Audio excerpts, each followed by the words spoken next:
தோழர்களே, கடந்த சில நாட்களுக்கு முன்பு முள்ளிவாய்க்கால் இனப்படுகொலையை நினைவேற்றும் விதமாக உலகெங்கும் தமிழர்களால் கொண்டாடப்பட்டது.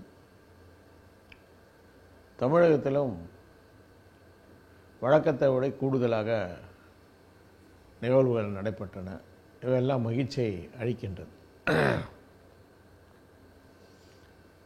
இன்னும் ஈழச்சிக்கல் அரசியல் அரங்கில் நீர் பூத்த நெருப்பு போல அது தொடர்ந்து கொண்டிருக்கிறது என்பதையே இவை காட்டுகின்றது.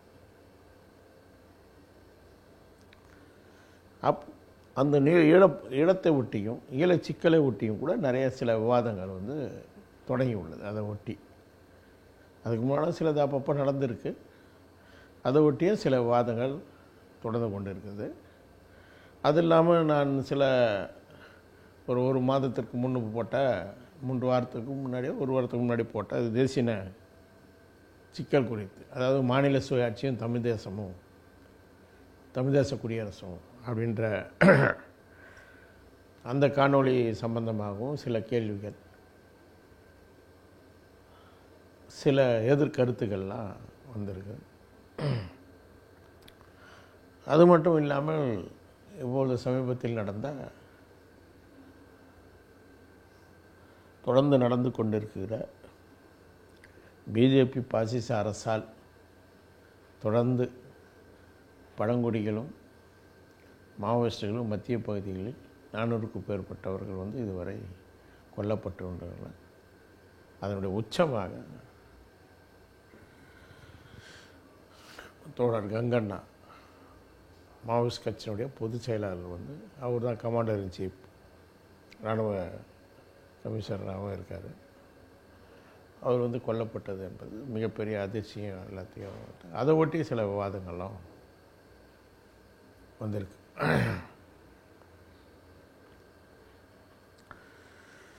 அப்போ இதை இவளை பற்றி கேள்விகள் பொதுவாக ஒரு விடுதலை போராட்டத்தை கொண்டு செல்வதில் உள்ள சிக்கல்கள், கடந்த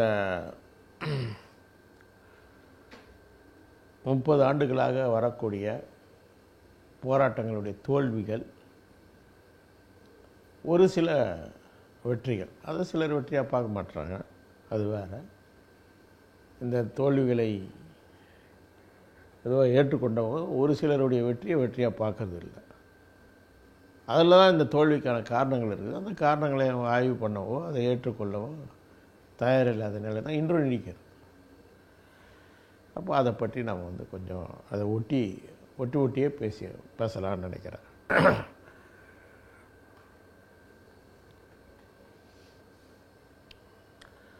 அதாவது ஈழப்போராட்டத்தை பொறுத்த வரைக்கும் ஈழப்போராட்டத்துக்கும் தமிழகத்துக்கும் மிக நெருங்கிய ஒரு உறவு இருக்குது. ஈழப்போராட்டத்தினுடைய வரலாறு என்பது வேறு, தமிழ் தேச விடுதலைக்கான வரலாறு என்பது வேறு. ரெண்டுமே வேறு களம், எதிர்கொள்கின்ற சூழல்கள் வேறையாக இருந்தது. ஈழப்போராட்டம் என்பது அதுக்கான இது திட்டமிட்டு முன்பு சிங்கள பேரினவாதம் வளர்க்கப்பட்டு அவர்கள் பயிற்றுவிக்கப்பட்டு முன்பு காலனியாக இருந்த காலகட்டத்திலே அதற்கான முயற்சிகள்லாம் நடக்க ஆரம்பிச்சிச்சு. முதல் முறையாக அந்த ஒப்பந்தம் முன்பு இருந்த ஒப்பந்தத்தை மாறி, பிரிட்டிஷ் காலத்தில் இருந்த ஒரு ஒப்பந்தத்துக்கான நெருக்கத்துக்கு மாறி, அதில் முதல் துரோகம் பண்ணது இன்றைக்கும் இருக்கக்கூடிய பொன்னம்பல கட்சி, பொன்னம்பல குடும்பத்தார். அதனுடைய தொடர்ச்சி, அதனுடைய அடுத்தடுத்து வந்த துரோகம், இது அங்கே இங்கேருந்து போய் தேயிலை தோட்டங்களை வேலை செஞ்ச தமிழர்களுக்கான உரிமைகளை கைவிட்டது, அவர்களை ஐக்கியத்தில் கொண்டு வராமல் போனது, அப்படி தொடர்ந்து பல சிக்கல்கள் நடந்துட்டு இருந்தது. பொது வாக்கெடுப்புக்கான கோரிக்கைகளை முன்பே முன் வச்சு அங்கே அரசியல் அரங்கில் வந்து சிலர் கொண்டு போக முயற்சி செய்யும்போது அங்குள்ள சில கட்சிகள் அதை உறுதியாக கொண்டு போகாததெல்லாம் வந்து நிறைய சிக்கல் இருந்தது. நான் அதை வந்து தொகுத்தேன். வரலாறு முதல்ல தமிழக வரலாறு தொகுத்துக்கு முன்னாடி முதல்ல ஈழ வரலாறு தான் தொகுத்தேன். அது முடிக்காமல் விட்டுட்டேன். அது வேறு சில காரணங்களால் முடிக்காமல் போச்சு. அது மீண்டும் கொண்டு வரதுக்கான முயற்சிகள் செய்ய போகிறேன்.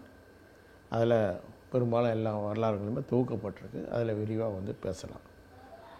ஆனால் தொடர்ந்து துரோகங்களாக இருந்தது வந்து ஒரு குறிப்பிட்ட கட்டத்துக்கு மேலே அது வந்து போராட்டத்தின் தன்மை வந்து மாறியது. போராட்டத்தின் தன்மை மாறி ஒரு தனிநாட்டுக்கான கோரிக்கையாக அது வந்து மாறியது. அதுக்கப்புறம் தான் அது வந்து சில இதில் வந்து முன்னெடுக்கப்பட்டது. அந்த சமயத்துக்கு சர்வதேச சூழலில் அவங்க குறிப்பாக இந்திய துணைக்கண்ட சூழலில் இந்திரா காந்தி அதிகாரத்தில் இருந்ததும் அமெரிக்கா அப்போ திருகோணமலையில் வந்து கப்பல் படைத்தளத்தை நிறுவனத்துக்கு சேர்ந்த முயற்சியும் வந்து ஒரு முக்கிய திருப்பு முனையாக அமைஞ்சது.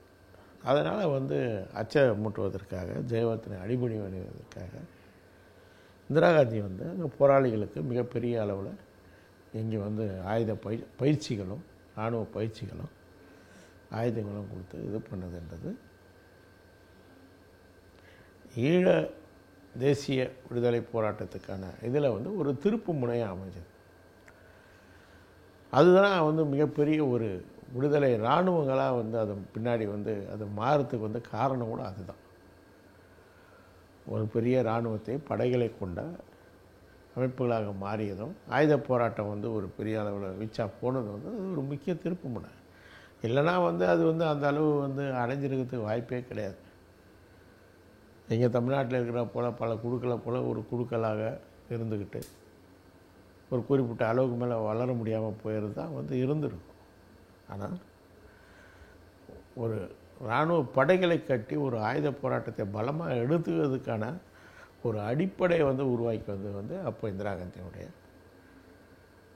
இது வந்து ரொம்ப முக்கிய காரணம். அதுக்கப்புறம் இந்திரா காந்தி இருந்தாலும் தொடர்ந்து இருக்குமா தொடர்ந்து இல்லையான்றதுலாம் அது யோகமான கேள்விகள். அது சூழலை பொறுத்தது தான். அது எந்த சூழல் இருக்குதோ அவங்க இந்திய ஆளும் வர்க்கத்துக்கான நிலையில் தான் இந்திய அரசு அணுகும். தெற்காசிய பிராந்தியத்தில் ஒரு விடுதலையை இந்தியா ஆதரிப்பது என்றால் அதனுடைய ஆளுவர்கள் நலனுக்கு கட்டுப்பட்ட ஒரு விடுதலையை மட்டும்தான் அது ஆதரிக்கும். அப்படி தான் பங்களாதேஷை வந்து அது பண்ணுது. பாகிஸ்தான் ஒரு எதிரி நாடாக இருக்குது. அதனால் பங்களாதேஷை வந்து இதுவாச்சு. அதுக்கப்புறம் ஜெயவர்த்தனை கட்டுப்பட்டு இலங்கைக்கு வந்து இது இந்தியாவுக்கு வரும்னு சொல்லும்போது அது விடுதலை நோக்கி நகரத்துக்கான வாய்ப்பு கிடையாது. முழு விடுதலை அப்படின்ற ஒரு இன்றைய தனிநாடு அப்படின்ற தனி தேசம் அப்படின்ற நோக்கி இந்திய ஆளுநர்கள் நகர்த்த மாட்டாங்க. நகர்த்தலை. அதுதான் ராஜீவ்காந்தி வந்து செஞ்சாங்க. அதுதான் வந்து ராஜீவ்காந்தி தெளிவாக அங்கே சிங்கள ஆளுவர்க்கம் இந்தியாவுக்கு அடிபணிந்த பிறகு ஈழ விடுதலையின் போக்கே மாறியது. இந்தியா ஒரு முக்கிய சிக்கலாக மாறியது. அப்போ தான் வந்து பல பேர் போராட்டங்கள் இங்கே வந்து நடந்தன. தமிழகத்திலும் ஒரு மிகப்பெரிய எழுச்சியை உருவாக்குச்சு. அப்போ நாம் வந்து முற்போக்கு இளைஞர் முற்போக்கு மாணவர் சங்கம் சார்பாக இந்த சாகவேச்சேரி தாக்குதலை ஒட்டி மிகப்பெரிய சூரட்டி ஒட்டி தமிழகம் முழுவதும் ஓட்டினோம். அமைதிப்படையாக அரக்கர் படையான்ற முடக்கத்தை முன் வச்சோம். Indian people killing force IPKF அதுக்கு பேரை வந்து இந்தியன் பீப்புள் கில்லிங் ஃபோர்ஸ் என்ற பேரை வந்து நாம் தான் முதல்ல கொடுத்தோம். அதுக்கடுத்து நாம் வந்து மிகப்பெரிய அமைப்பு இயக்கங்களை வந்து பல பேரோடு சேர்ந்து பண்ணோம். போர் நிறுத்தன்றது அனைத்து கட்சிகள் அனைத்து அமைப்புகளோடு சேர்ந்து பண்ணோம். இந்திய இராணுவத்தை வாபஸ் வாங்க சொல்கிறதுல தனி தமிழீழத்தை ஆதரித்தவர்களோட எம்எல் கட்சிகள் மற்ற இவங்களோடலாம் சேர்ந்து அனைத்து எம்எல் கட்சிகள் மார்க்சியத்தை ஏற்றுக்கொண்ட தமிழ் தேசிய அமைப்புகளோடு சேர்ந்து நம்ம இந்திய இராணுவத்தை வாபஸ் வாங்க சொன்னோம். அது ஒரு பக்கம் அது தனியாக வந்து செயல்களை மேற்கொண்டோம். அது இல்லாமல் வந்து ஈழ விடுதலைக்கு உண்மையான ஆதரவு என்னென்ற அடிப்படையில் கருத்தரங்கு நடத்தணும். அதனுடைய இது வந்து நான் முதல்ல ஒரு கட்டுரை முன்னோடியில் இருந்தேன். ஈழ விடுதலைக்கு உண்மையான ஆதரவு தமிழக விடுதலையே அப்படின்ற கட்டுரை எழுதியிருந்தேன். அப்போ அந்த இதில் வந்து நானும் எங்கள் அமைப்பும் சார்பாக நானும் இன்னொரு தோழரும் புலவர் கலிப்பெருமானும் உட்காந்து அதை வந்து அந்த கருத்தரங்கை தீர்மானிச்சுட்டு மேலும் சில அமைப்பை ஒரு 2 அமைப்புகளை சேர்த்தோம். அப்போ சிஆர்சி அப்படின்னு இருந்த அமைப்பு, வேணு ஆரம்பித்த அமைப்பு அது. அப்புறம் ராமச்சந்திரன் தலைமையிலான ரெட் ஃப்ளாக், இந்த 4 அமைப்புகளும் சேர்ந்து தான் அந்த கருத்தரங்கை வந்து நடத்தணும். ஆனால் அதில் தமிழ் அமைப்புகள் பெருஞ்சத்தினர் உட்பட எல்லாரையும் கூப்பிட்டு நம்ம வந்து புலவர் வந்து முக்கிய பேச்சாளராக வந்து இருந்தார். இப்போ வெளிப்படையாக இருந்தார் அவர், புலவர் கலிப்பெருமாள். அப்போ இப்படி ஒரு 3 வகையான விஷயங்களை செஞ்சிட்டு இருந்தோம். இது இல்லாமல் கட்சியை வந்து கட்சி சார்பாக பல நடவடிக்கைகளில் ஈடுபட்டோம், பல பிரச்சாரங்களை வந்து செஞ்சோம். இதுதான் ஒரு 4 வகையான நிலைப்பாடுகளை வச்சு நம்ம அது வந்து முழுக்க தனியீழன்ற முழக்கத்தை வந்து நம்ம முன் வச்சு அதை வந்து செயல்பட்டு இருந்தோம். பெருவாரியான சக்திகள் வந்து இங்கே வந்து ஆதரவு கொடுத்துட்டு இருந்தாங்க. இதனுடைய வளர்ச்சி போக்கில் வந்து இந்தியாவினுடைய தலையீடாக வந்து முக்கியமான ஒரு கட்டமான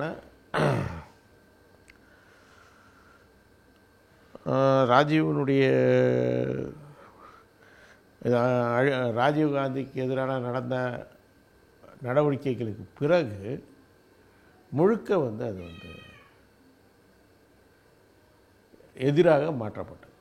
தமிழகத்தினுடைய மக்கள் வந்து முழுக்க பெரும் எழுச்சியாக இடத்துக்காக இருந்ததை அது வேறொன்றாக வந்து தெளிவாக வந்து மாற்றி அமைச்சாங்க.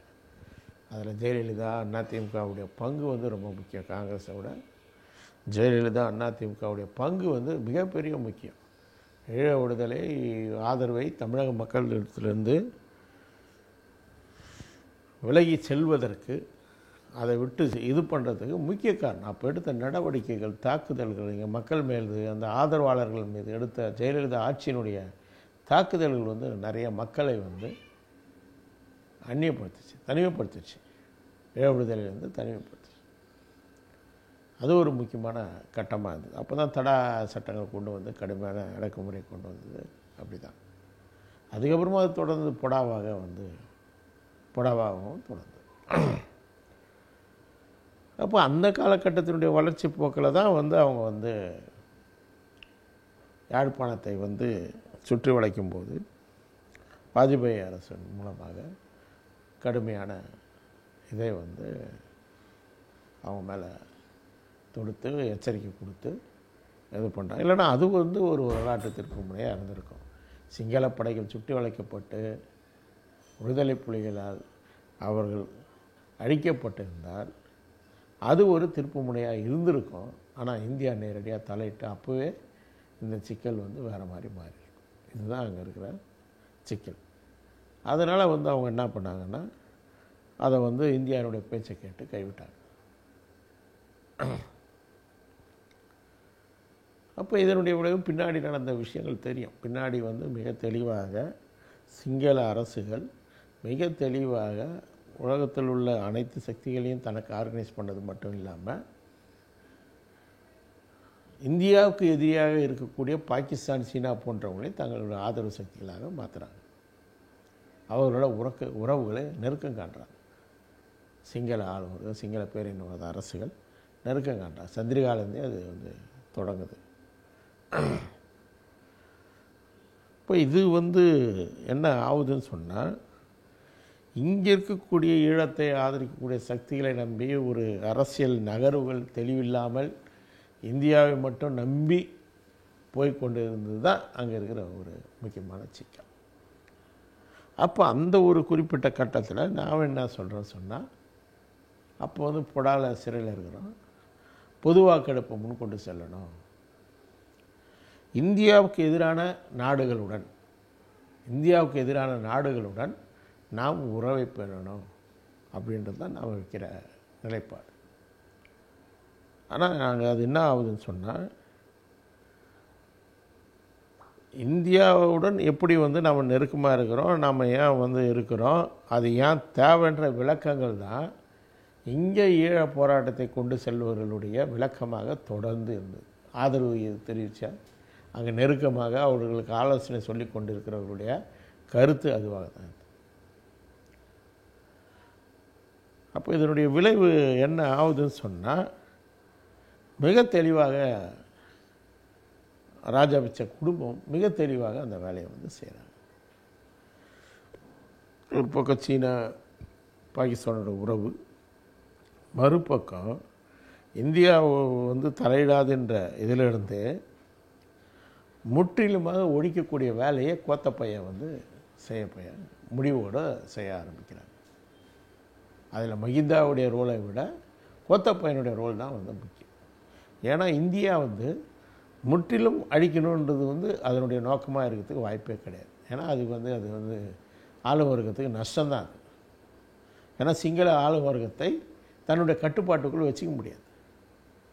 அப்போது அதற்கான முயற்சிகள் அதை எடுக்கும்போது கூட நிராகரித்து கோத்தப்பையனுடைய சிந்தனையும் கருத்தும் வெளிப்படுத்திய கருத்துக்களும் என்னவான்னா, எந்த அடையாளங்கள் இல்லாமல் அழித்தால் மட்டுமே இந்தியா பயன்படுத்தாது, இந்தியா பயன்படுத்துவதற்கான வாய்ப்புகளை நாம் தரக்கூடாது அப்படி என்பதில் கோத்தப்பையன் மிக உறுதியாக இருந்து முற்றிலுமாக அந்த முள்ளிவாய்க்கால் அழிப்பையும் விடுதலை புலிகள் அழிப்பையும் தலைவர் பிரபாகரனுடைய அழிப்பையும் வந்து அவங்க செஞ்சாங்க.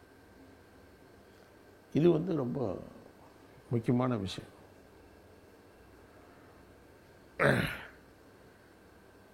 ஏன் வந்து அப்போ அதில் என்ன சிக்கல் இருக்குது அப்படின்னு சொல்லும்போது, நாங்கள் அப்போ வந்து வச்ச விஷயங்கள் வந்து தெளிவாக நாங்கள் என்ன சொன்னோன்னா, பொது வாக்கெடுப்பை கொண்டு போகணுன்னு திசை திருப்புறது வேலை அப்படின்றது அவங்களுடைய ஆதரவுகள் கடுமையாக எதிர்த்தாங்க எங்களை. நாங்கள் திரும்ப திரும்ப வலியுறுத்துகிறோம். அதில் என்ன ஒரு விஷயம்னா, சிவாஜிலிங்கம் எடுத்துக்கிட்டாரு, காசி ஆனந்தம் எடுத்துக்கிட்டாரு, சிவாஜிலிங்கம் அதை பேச செய்கிறாரு, நடேசன் பேசுகிறாரு. ஆனால் காலம் கடந்த விஷயமா இருக்குது.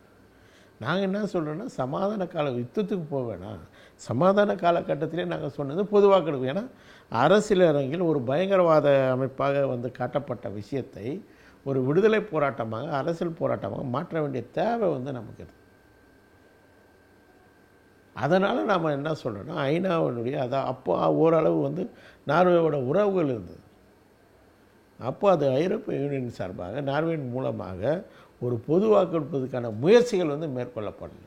ஒரு அரசியல் இதை வந்து அரசியலாக மாற்ற வேணும், ஒரு அரசியல் விடுதலை போராட்டம், மக்களுடைய ஜனநாயக உரிமைக்கான போராட்டம் அப்படின்ற ஒரு கருத்தாக்கம் வந்து தெளிவாக வந்து உருவாக்கப்படணும். அது அரசியல் நடவடிக்கைகள் மூலம் மட்டுமே முடியும். ஒரு இராணுவ போராட்டங்கள் மூலமாக, இராணுவ வெற்றிகள் மூலமாக அது வந்து உருவாக்க முடியாது. அது மக்களுடைய அரசியல் போராட்டங்கள் மூலம், அரசியல் எழுச்சிகள் மூலமாகவும், அவர்களுடைய கோரிக்கைகள் மூலமாகவும் உலகம் முழுக்க அதுக்கான ஜனநாயகத்தன்மை உருவாக்குவதற்கான முயற்சியாகவும் அது இருக்கணும். அப்போ அந்த பொது வாக்கெடுப்புன்ற முடக்கம் வந்து முன்னுக்கு வந்திருக்க வேண்டிய அவசியம் தொடக்கத்திலே வந்திருக்குது. அந்த யுத்தம் வந்து தவிர்க்கப்பட்டிருக்க வேண்டியது அவசியம் அப்படின்றது தான் நம்ம அதில் படிப்படையிலேருந்து எடுத்துக்கொள்ள வேண்டிய விஷயம்.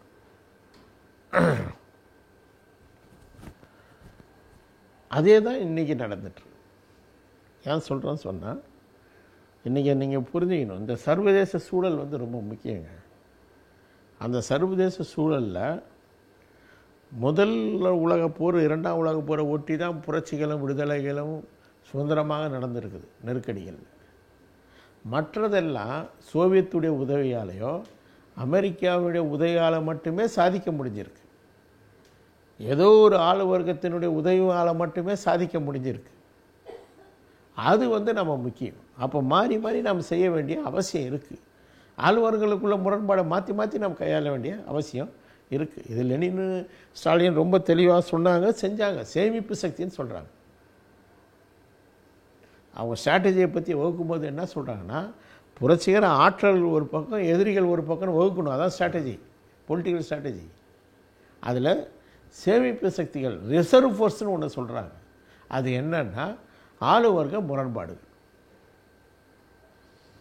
ரிசர்வ் ஃபோர்ஸ்ன்றாங்க. ஆளுவர்க்க முரண்பாட்டை சேமிப்பு சக்திகள் சொல்கிறாங்க. அதை அப்போ அந்த ஆளுவர்க்க முரண்பாட்டை தெளிவாக ஒரு வளர்ச்சி போக்கில் அடுத்த கட்டத்துக்கு நம்ம வளர்ந்த பிறகு தீரமிக்க போராட்டத்தை இறுதி கட்டத்துக்கு கொண்டு போகும்போதே நமக்கு தேவையானது ஆளுவர்க்கங்களுடைய முரண்பாட்டை பயன்படுத்தி எதிரி ஆளுவர்களை பயன்படுத்துகிறோம். மாறி மாறி இருப்பாங்க, இருக்கவே செய்வாங்க. இப்போ ஒசாமா வந்து பிரச்சனையாகுது, அமெரிக்கா தான் உருவாக்குது, பின்னாடி அமெரிக்காவை எதிர்க்கிறாங்க. மாறி மாறி அவங்களும் பயன்படுத்திக்கிறாங்க. இன்றைக்கி வந்து அதிகாரம் பண்ணுறாங்க, அவங்கள ஒன்றும் பண்ண முடியாது. ஏன்னா நெருக்கடி, உலக நெருக்கடி அவங்களுக்கு சாதகமாக இருக்குது. அமெரிக்கா கடும் நெருக்கடியில் இருக்குது. அமெரிக்கா வந்து போட்டு அவங்கள தாக்கி ஒழிக்க முடியாது இன்றைக்கி சூழல். அப்படி அந்த சூழலுக்கு ஏற்ப இருக்கும்போது இன்றைக்கி வந்து அவங்க வந்து தாலிபான் வந்து ஆப்கானில் வந்து அதிகாரம் பண்ண முடியுது. அப்போ அதே போல் தான் வந்து இன்றைக்கி வந்து மிகப்பெரிய விடுதலை அமைப்பு குர்திஸ்தான், குர்திஸ் அமைப்புகள், அமெரிக்கா வந்து என்ன பண்ணாங்க, ஐஎஸ்ஐஎஸ்ஐ வந்து இது பண்ணுறதுக்காக இவங்க உதவி நாடுறாங்க. உடனே இவங்க அதை பயன்படுத்துகிறாங்க, அதை பயன்படுத்தி விரிவுபடுத்துகிற பார்க்குறாங்க. இப்போ என்ன ஆகுது, அமெரிக்கா வந்து கைவிட்டு அமெரிக்கா ஒடுக்க பார்க்குறாங்க, அமெரிக்காவும் துருக்கி ஒடுக்க பார்க்குறாங்க. அப்போ அவங்க என்ன முடிவு எடுக்கிறாங்கன்னா, இன்றைக்கி உலகச்சூழல் மாறுது. ட்ரம்ப் என்ன சொல்கிறான், நாடுகளுக்குள்ளே முதல்ல ஆளுநர்களுக்குள்ளே சண்டையை நிறுத்துங்க, வணிக இதை வந்து ஒழுங்குபடுத்துவோம். இதுதான் அவனுடைய உள்ளார்ந்த கருத்துக்கள். வணிக இதை ஒழுங்குபடுத்தும். ஏன்னா அவனுக்கு இருக்கிற நெருக்கடி வேறு இருக்குது. அமெரிக்காவை பலப்படுத்திக்கணும், அமெரிக்க பொருளாதார நெருக்கடிகள், அது ஒரு விஷயம். அடுத்தது இந்த இயக்கங்கள் இதனுடைய தேவைகள் இல்லை, இதை அழிக்கிறதுக்கான வேலைகளை செய்யணும். அப்போ குர்திஸ் வந்து இன்றைக்கி என்ன முடிவு எடுக்கிறாங்க, இன்றைக்கி வந்து அவங்களும் லட்சக்கணக்கான மக்களை அணிதிரட்டக்கூடிய ஒரு சக்தியும் பலமும் இருக்கக்கூடியவங்க தான் இன்றைக்கி. அவங்க வந்து அமைப்பெல்லாம் இழந்தில்லை. ஆனால் அவங்க இன்றைக்கி தெளிவாக ஒன்று முடிவு எடுக்கிறாங்க. என்ன முடிவு எடுக்கிறாங்கன்னா, அதாவது இப்போ ஆயுத போராட்டத்தை வந்து கைவிட்டுட்டு ஒரு வெகுஜன வெளிப்படையாக வெகுஜன தளத்தில் குர்திஸ் விடுதலைக்காக முன்கொண்டு நகர்வது என்று முடிவெடுத்திருக்காங்க. இதுதான் முக்கியமான கட்டம். அவங்க இயக்கத்தை பாதுகாக்கிறாங்க, அமைப்பை பாதுகாக்கிறாங்க. அப்படி தான் நேபாள் இருக்குது. நேபாள் என்ன பண்ணாங்கன்னா, நேபாள் வந்து ஒரு ஆயுத போராட்டத்தை நடத்தி மன்னர் ஆட்சியை தூக்கி எறிகிறாங்க. அந்த இடைக்கட்டம் தான் அது. நிறைய பேர் தப்பாக புரிஞ்சுன்னு இப்போ இங்கே வந்து வரட்டுத்தனமாக எப்பவும் புதிய ஜனநாயக புரிச்சுன்னு ஐயப்ப சாமி இது போடுற மாதிரி முழக்கத்தை போட்டு இருப்பாங்க. தவிர அந்த இலக்குகளை வந்து அடைவதில் இடைக்கட்டங்கள் இருக்குதுன்னு ஒரு மாவோயிஸ்ட்டுன்னு சொல்லிப்பாங்க. மாவோ சிந்தனைகள் ஏற்றுக்கிறோம்லாம் சொல்லுவாங்க. ஆனால் மாவோ சொன்ன இடைக்கட்டன்றதை பற்றி பேசவே மாட்டாங்க. அப்போ அவங்க என்ன நினைக்கிறாங்கன்னா, அவங்க புரட்சியை கைவிட்டு தான் நினைக்கிறாங்க. அப்படி கிடையாது. இடைக்கட்டம் என்பது மன்னராட்சியை தூக்கி எறிவது, அவ்வளோதான். அங்கே நிலவுடைமையை ஒழிச்சு கட்டுது. இன்றைக்கி அதான் ஒழிச்சு கட்டி முதலாளித்துவ ஜனநாயக முறையை, நாடாளுமன்ற முறையை கொண்டு வருவது, அவ்வளோதாங்க. சீனாவில் கூட இது நடந்திருக்கு. சீனாவில் வந்து இவரோட டாக்டர் சன்யாட் சன்னோட சேர்ந்து கம்யூனிஸ்ட் கட்சிகளும் சேர்ந்து அங்கே மன்னர் நிலவுடைமை ஆட்சியை தூக்கி எறிந்து அதிகாரத்தில் முதலாளிகளோடு, அதாவது சன்யாட் சன்னோட சேர்ந்து கூட்டு அரசாங்கத்திலே பங்கு பெறுறாங்க. பங்கு பெற்ற உடனே வந்து ஆயுத போராட்டத்தை கை விட்டாங்களா, அதெல்லாம் உடனே கேட்பாங்க. உடனே அப்போ ஆயுத போராட்டம்லாம் நடக்கலை. எப்போ நடக்குதுன்னா, அதுக்கடுத்து சியாங்கே ஷேக் வந்து ரெண்டும் சேர்ந்து இந்த படை, தேசிய படையில் கம்யூனிஸ்ட் கட்சிகள் படையும் இருக்குது. அதெல்லாம் அவன் கொல்லும்போது தான், கம்யூனிஸ்ட் கட்சிகள் மீது தாக்குதலை தொடுக்கும்போது தான் அதிலேருந்து வெளியேறான். அப்போது உலகம் முழுக்க நம்முடைய ஆசான்கள் மிக தெளிவாக ஒவ்வொரு வேலையும் செய்கிறாங்க. அப்போ அதுக்கப்புறம் ஒரு தேசிய அரசை கட்டியமைக்கும் போது முதலாளித்த தேசிய அரசை கட்டியமைப்பதற்கான வேலைகளை அவங்க செய்கிறாங்க. இன்றைக்கான வடிவம் என்ன? இன்றைக்கான வடிவம் அங்கே சட்ட ரீதியாக ஜனநாயகத்தை நிலைநாட்டுவது, அதன் மூலமாக ஜனநாயக கூறுகளை கட்டமைப்பது என்று தான் நேபாளுடைய திட்டம். இன்னைக்கு அதற்கான வேலைக்கான வடிவத்தை அவங்க எடுக்கிறாங்க. அதற்கு இன்றைக்கி ஆயுத போராட்ட வடிவம் அவசியம் கிடையாது. அப்போது இந்த வடிவங்கள் மாறி மாறி கூட எடுக்கணும், மாறி எடுக்கணும். அந்த ஒரு எல்லாம் புனிதமாக பார்க்கறதுனுடைய விளைவு வந்து பிரச்சனையாக இருக்குது. அதை பற்றி பேசவே கூடாது, பேசாத. புனிதம் காப்பாற்றணும், அவ்வளோதான். தியாகன்றது எல்லாராலையும் மதிக்கப்படும், அது வேறு. ஆனால் புனிதன்றது ஒரு முட்டாள்தனமான கருத்து, உணர்வுபூர்வமான கருத்து. தேசிய சிக்கல் கூட அறிவுபூர்வமாக அணுகப்பட வேண்டிய அவசியம் இருக்குது. அதுவும் குறிப்பாக மார்க்சிஸ்ட்னு சொல்லிக்கொள்ளக்கூடியவங்க கட்டாயம் அணுகப்படும். அப்போ இதுதான் வந்து முக்கியமாக நம்ம புரிந்து கொள்ள வேண்டிய விஷயம். நாம் இன்றைக்கி என்ன காலகட்டம், எந்த காலகட்டத்தில் இருக்கிறோம், இந்த கட்டத்துக்கு ஏற்ப நம்ம வந்து அந்த புறச்சூழலில் வந்து என்ன நிலவுது, அதில் என்ன ஊற்றிய கையாளலாம் அப்படின்னு பார்க்க வேண்டியது. அப்போ ரொம்ப சுருக்கி பார்த்தோன்னா கூட நீங்கள் ஒன்று என்னன்னா, ஒன்று ஒரு விடுதலைக்கான போராட்டத்தில் மக்களுக்கான அரங்கு அணையவே கூடாது. பற்ற வைக்கப்பட்ட அரங்கு மக்கள் வெளிக்கான, மக்கள் செயலாற்றணும்.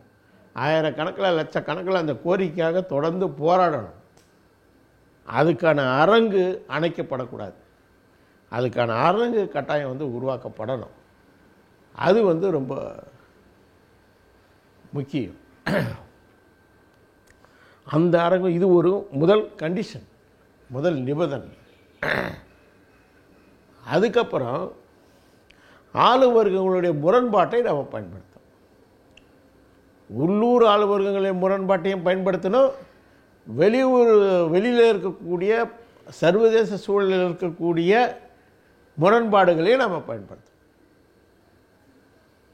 இந்த சேமிப்பு சக்திகளை தெளிவாக அடையாளம் கண்டு பண்ணணும். அதிலையும் வரட்டுத்தனமாக ஒரே ஆளை நம்புவது, அவர்களை புனிதர்களாக்க, நாம் வந்து சேர்ந்தோடனே அவர்களை புனிதராக்கி, அதெல்லாம் அவசியமே கிடையாது. அவனுக்கான இதோட சொல்லுவோம், அவனுடைய விமர்சனங்கள் வைப்போம். ஐக்கியம் போராட்டம், அவ்வளோதான்.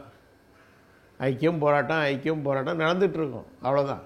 ஐக்கியம் போராட்டம் ஐக்கியம் கிடையாது அவங்கக்கிட்ட. ஐக்கியம் போராட்டம் நடந்துன்னு இருக்கும் தொடர்ந்து. 2 தான் அவங்ககிட்ட, 2 கூறு தான். 3வது ஐக்கியன்ற கூறு கிடையவே கிடையாது சேமிப்பு சக்திகள். அதுதான் புரிஞ்சுக்கணும். நேரடியாக இருக்கக்கூடிய புரட்சிகர சக்திகள் நாம் சொல்லவோடு ஐக்கியம் போராட்டம் ஐக்கியம். ஆனால் இங்கே வந்து பகைத்தன்மை காட்டுவது, ஒவ்வொரு அமைப்பு விமர்சிக்கவே கூடாது. விமர்சித்தாலே ஆலோசனை பண்ணுறீங்க, நீங்கள் இது பண்ணுறீங்க, அது பண்ணுறீங்க, இது பண்ணுறீங்க, அந்த தன்மை தான் இருக்குது. கருத்துக்களை உள்வாங்கி ஜனநாயகபூர்வமாக இங்கே நடந்து கொள்வதே கிடையாது.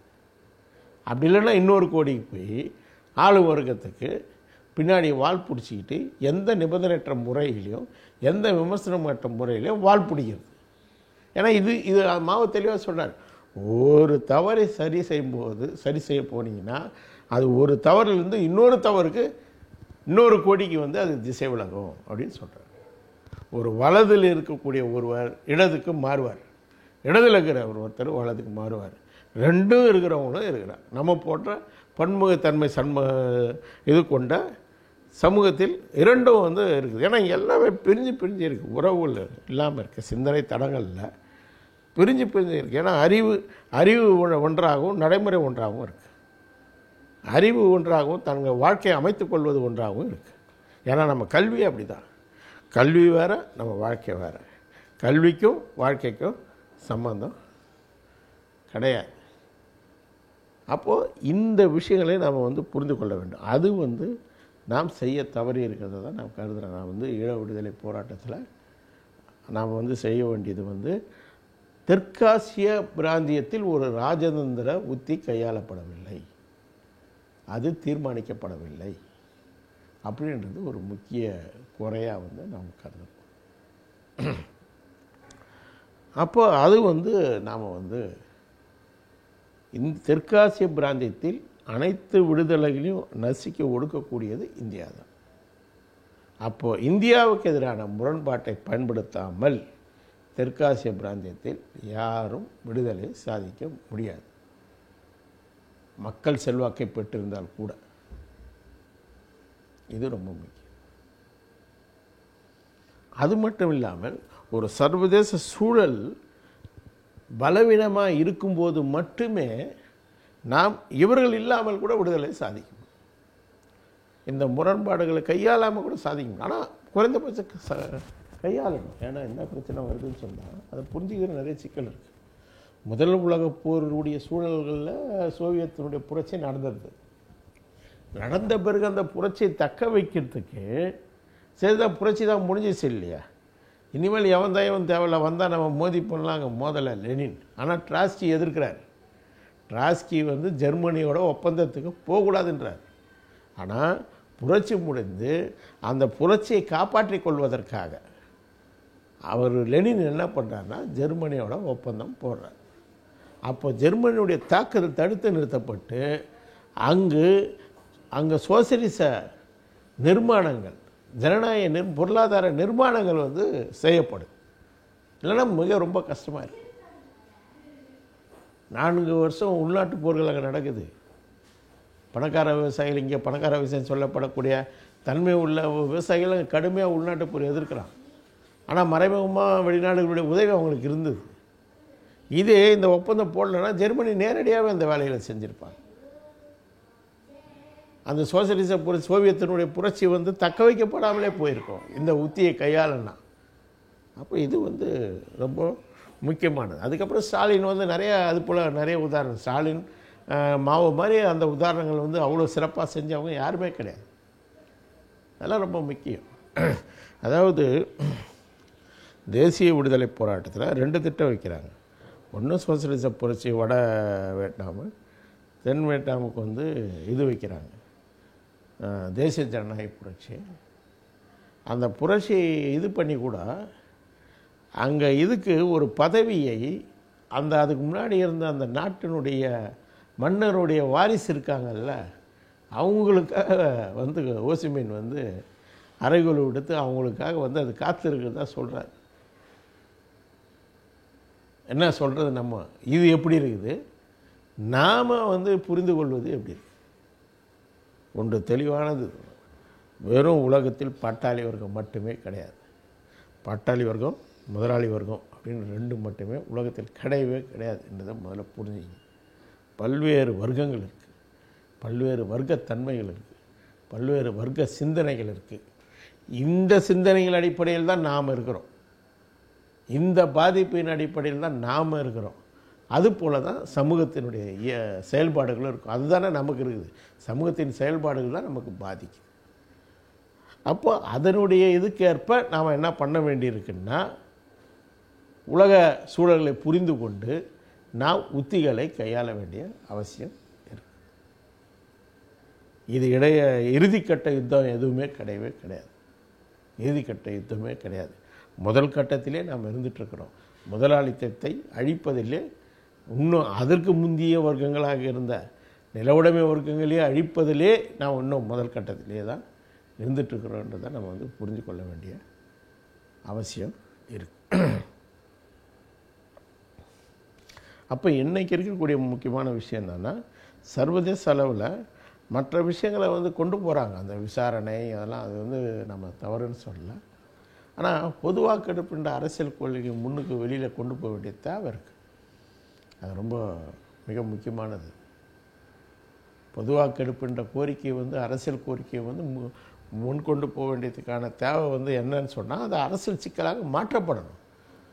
உலக சமூகத்தால் அது வந்து கவனிக்கப்படணும், அரசியல் சிக்கலாக கவனிக்கப்படணும். ஆளுவர்கள் பலமாக அது வேறொன்றாக வச்சுருக்கிறாங்க. அது பயங்கரவாத அமைப்புகளால் வந்து நடத்தப்பட்ட ஒரு கலகங்கள் அப்படின்றத அவங்க வந்து ஒரு சித்தரித்து வச்சுருக்கிறாங்க. அவைகள் முறியடிக்கப்பட வேண்டும். அரசியல் களத்தில் அறிவுஜீவிகளை வந்து நாம் சார்ந்து அந்த கருத்துக்களை உருவாக்குவது, அவர்களை நமக்கு சாதகமாக மாற்றிக்கொள்வது அப்படின்ற சர்வதேச செயல்பாடுகளை செய்ய முடியும்.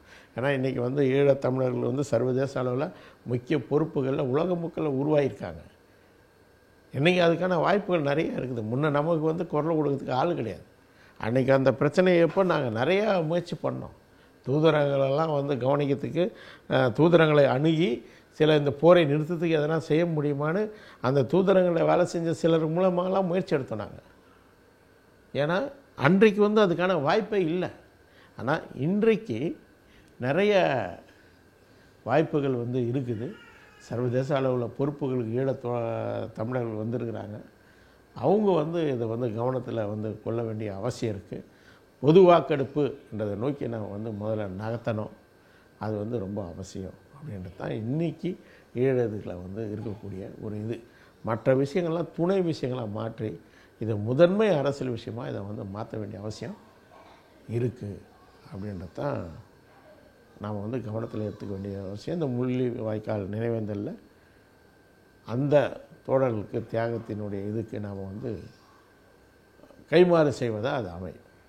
இதை வந்து நிலைநிறுத்துவது என்பது நாம் கைமாறு செய்வதாக அமையும்ன்றது வந்து எங்களுடைய ஆழமான திட்டவட்டமான கருத்து. ஏன்னா நாங்கள் இதை முதல்லேருந்தே வச்சுக்கிறோம். அந்த கடைசி யுத்தத்துக்கு முன்னாடியிலேருந்தே இந்த நிலைப்பாடை நாங்கள் வச்சுக்கிறோம். அரசியல் ரீதியாக இது மாற்றப்படணும் அப்படின்ற கருத்தை வச்சுருக்கணும். சரி, இதோட தமிழ் தேசத்துக்கு விடுவோம், தமிழ் தேச விடுதலைக்கு வருவோம். தமிழ் தேச விடுதலை பற்றி நான் போட்ட காணொலியில் ஏற்கனவே அதை விளக்கியிருக்கிறேன், தெளிவாக விளக்கியிருக்கிறேன். என்ன விஷயம்னு சொன்னால், தேசியம் என்பது, தேசம் என்பது முதலாளித்துவ நவீன சமூகத்தில் உருவாக்கப்படும். ஆனால் சிலர் எழுதுகிறாங்க, இன்னும் என்ன புரிஞ்சுக்கிறாங்க, மார்க்சிஸ்டுங்கன்னு வேறு சொல்லிக்கிறாங்க. அவன் என்னத்தை படிக்கிறாங்க, என்ன இது பண்ணுறாங்கன்னு தெரில. காலகாலமாக இருந்த நிறைய இனங்கள் இருக்குது அப்படின்லாம் பேசுகிறாங்க. காலகாலமாக அதாவது திரும்ப திரும்ப சொல்கிறோம், ஒவ்வொரு காலகட்டத்திலையும் அந்த சமூக கட்டங்களுக்கு ஏற்பவே மனிதர்கள் பிரித்து அடையாளப்படுத்தப்பட்டார்கள். அது முதல்ல தெளிவாக புரிஞ்சுக்கணும். ஒவ்வொரு காலகட்டத்திலும் அடிமை, ஆண்டான், நிலக்கிடா, அதாவது நிலப்பிரபு, பண்ணை அடிமை, நடுவில் இருக்கிறவங்களாம் அவன் தொழில் பண்ணு. நம்ம சமூகத்தில் சாதிய நில உடைமை சமூகம். அப்போ ஒவ்வொருத்தரும் சாதியர்களாக இந்தந்த வேலையை செய்தவர்கள் தான் அடையாளப்பட்டவங்க. இன்றைக்கும் நாம் சமூகத்தில் நாம் சாதியர்களாகவே பிறக்கிறோம். பிறக்கும் போதே உனக்கு சாதி ஒட்டிட்டு தான் பிறக்குது. இதுதான் கடந்த சமூகத்தினுடைய அடையாளம். அது தேசிய அடையாளம்லாம் கிடையாது, தமிழன்ற அடையாளம்லாம் கிடையாது. அப்போ தமிழன்ற பேச்சுக்கே இடம் இல்லை. தமிழ் மொழி வேறு, தமிழர்ன்ற விஷயம் வேறு. அப்போது இவங்க என்ன பண்ணுறாங்கன்னா, அதை அடுத்த கட்டத்துக்கு கொண்டு போகிறாங்க. முன்னாடி கொண்டு போகிறாங்க. வேறு வேறு, எல்லாமே வேறு வேறு சமூகங்கள். சிந்துவெளி நாகரிகம்னு சொல்கிறாங்க. சரி, சிந்துவெளி நாகரிகத்தில் இருக்கிறது தமிழனை எப்படி சொல்ல முடியும்? தமிழுக்கு தமிழக நாம் பெருமைப்படுற விஷயமே என்னென்னா, நாங்கள்லாம் அதை முன் கொண்டு போகிறது என்னென்னா, ஒரு மொழின்ற சொல். அதாவது அதுக்கு வேறு மொழியாக இருந்தால் வேறு சொல்லிவிடுவாங்க. பிராமி, நாம் இங்கே தமிழி அப்படின்னு சொல்கிற மாதிரி தமிழம் அப்படின்னு சொல்கிறோம். நாம் தமிழம் அப்படின்னு சொல்கிற முன்னாடி இருந்தது படையெடுத்து, படமொழி, சித்திரமொழி, இப்படி ஒட்டிக்கிட்டு வரும். ஒரு மொழின்னு சொல்லும்போது அது என்னவாக இருக்கணும்னு சொன்னால், அது முழுமையான தன்மையில் இருக்கணும். அப்படி உலகத்தில் முழுமையான தன்மையோடு இப்போ முதல் உருவான மொழி தமிழ். இதுக்கு நாம் பெருமைப்படுறோம். இது திரும்ப திரும்ப முன்னிறுத்துவோம். இதுக்காக நாம் என்ன பண்ணுவோம், சண்டை போடுவோம். இது அறிவியல் பூர்வமான உண்மை, ஒரு நிரூபிக்கப்பட்ட ஒரு உண்மை, வரலாற்று சான்றுகள் இருக்குது. அப்போ இதை நம்ம சண்டை போடுவோம் இந்த மொழிக்காக. ஆனால் அது இனம் கிடையாது, இனம் கிடையாது. அந்த காலத்தில் இனக்குழுக்கள், அதுக்கப்புறம் மரபினங்கள், அதுக்கப்புறம் சாதிய சமூகம், அதுக்கப்புறம் இன்றைக்கி நவீனத்தில் தேசியத்தை உருவாக்கி கொண்டு இருக்கு. அதான் நம்ம சொல்கிறோம், தேசியம் கூட முழுமையாக கிடையாது நம்மக்கிட்ட. ஒரு மொழி இருக்குது, மொழியே கூட பொது மொழியாக இன்னும் உருவாகலை. இன்னும் வட்டார மொழிகளே ஆதிக்கம் செஞ்சு கொண்டு இருக்கக்கூடிய சமூகம் தான் நம்முடைய சமூகம். வட்டாரமே ஆதிக்கம் பண்ணிக்கிட்டு சமூகம் தான் நம்ம சமூகம். அப்புறம் நிலம், இது முழுமையான நம்மளோட நிலமா இல்லையானா அது வேறு விஷயம். ஒரு நிலம் ஒன்று இருக்குது. இந்த ரெண்டு தான் இன்றைக்கி பொதுத்தன்மையில் இருக்குது. 4 கூறுகள் நான் சொன்னேன். நிலம் இது, ஒத்த மன இயல்பு, அதெல்லாம். அப்போ ஒருத்தர் போகிறார், உடனே என்ன போடுறாருன்னா, வேறு மொழி பேசுவனும் நம்ம மொழி தமிழ் மொழி பேசுகிறவனும் ஒத்த மன இயல்பாக இருக்க முடியுமா அப்படின்னு கேட்குறாரு. நாம் அதான் சொல்கிறோம், ஒத்த மன இயல்பாக எவனும் இருக்கு. வேறு மொழி பேசுகிறவனை விடு. இங்கே தாழ்த்தப்பட்டவரும் இடைநிலை சாதிக்கலாம், ஆதிக்க சாதிக்கலாம் ஒரே மொழி தான் பேசுகிறான். ஒத்த இயல்பாக இருக்கிறானா? ஒத்த இயல்பாக இருக்க முடியுமா? மன இயல்பா? இங்கே சிந்தனை என்ன, பண்பாடு என்ன? சாதிய பண்பாடு, சாதி அடிப்படையிலான பண்பாடு. அந்த சாதி அடிப்படையிலான பண்பு கூட ஒன்றாக இருக்குதா? இல்லை, வட்டாரம் சார்ந்து வேறையாக இருக்குது. வட்டாரங்களுக்கே வேற இருக்குது, வட்டாரங்களுக்கே வேறு இருக்குது. பட்டக்கோர்த்தம், நாமக்கோத்திரம் அப்படின்னு ஒடுக்கப்பட்ட சாதிக்குள்ளேயே சண்டை போட்டுக்கிறான். கல்யாணத்துக்கு தெரியுமா? நாங்கள் ஒரு பஞ்சாயத்தே பண்ணியிருக்கிறோம். நாங்கள் ஒரே சாதி, நாமக்கோத்திரம் பட்டக்கோத்திரம்னு சொல்லிட்டு ஒடுக்கப்பட்ட சாதிக்குள்ளே கலவரமே நடக்குது. அந்த இதில் கிராமத்தில் தலித் சாதி அது. அப்புறம் எப்படி நீ ஒத்த பண்பாடு அது நம்ம பேச முடியும்? அதுதான் இல்லைன்னு சொல்கிறோம். அந்த பண்பாடு நீங்கள் சொல்லக்கூடிய இந்த ஆதிக்க சாதிகளுடைய இல்லை ஆதிக்க சக்திகளுடைய பண்பாடுன்னு ஒன்று கொண்டு வைக்கிறீங்க பாரு, அது கிடையாது. அது தமிழ் தேசிய பண்பாடு கிடையாது அப்படின்னு சொல்கிறோம். அது ஆதிக்க சக்திகளுடைய ஆதிக்க சாதிகளுடைய பண்பாடு. தமிழர்களுக்கு ஒன்று இனிமேல் தான். ஏன்னா தமிழர் என்ற அடையாளமே நவீன அடையாளம்.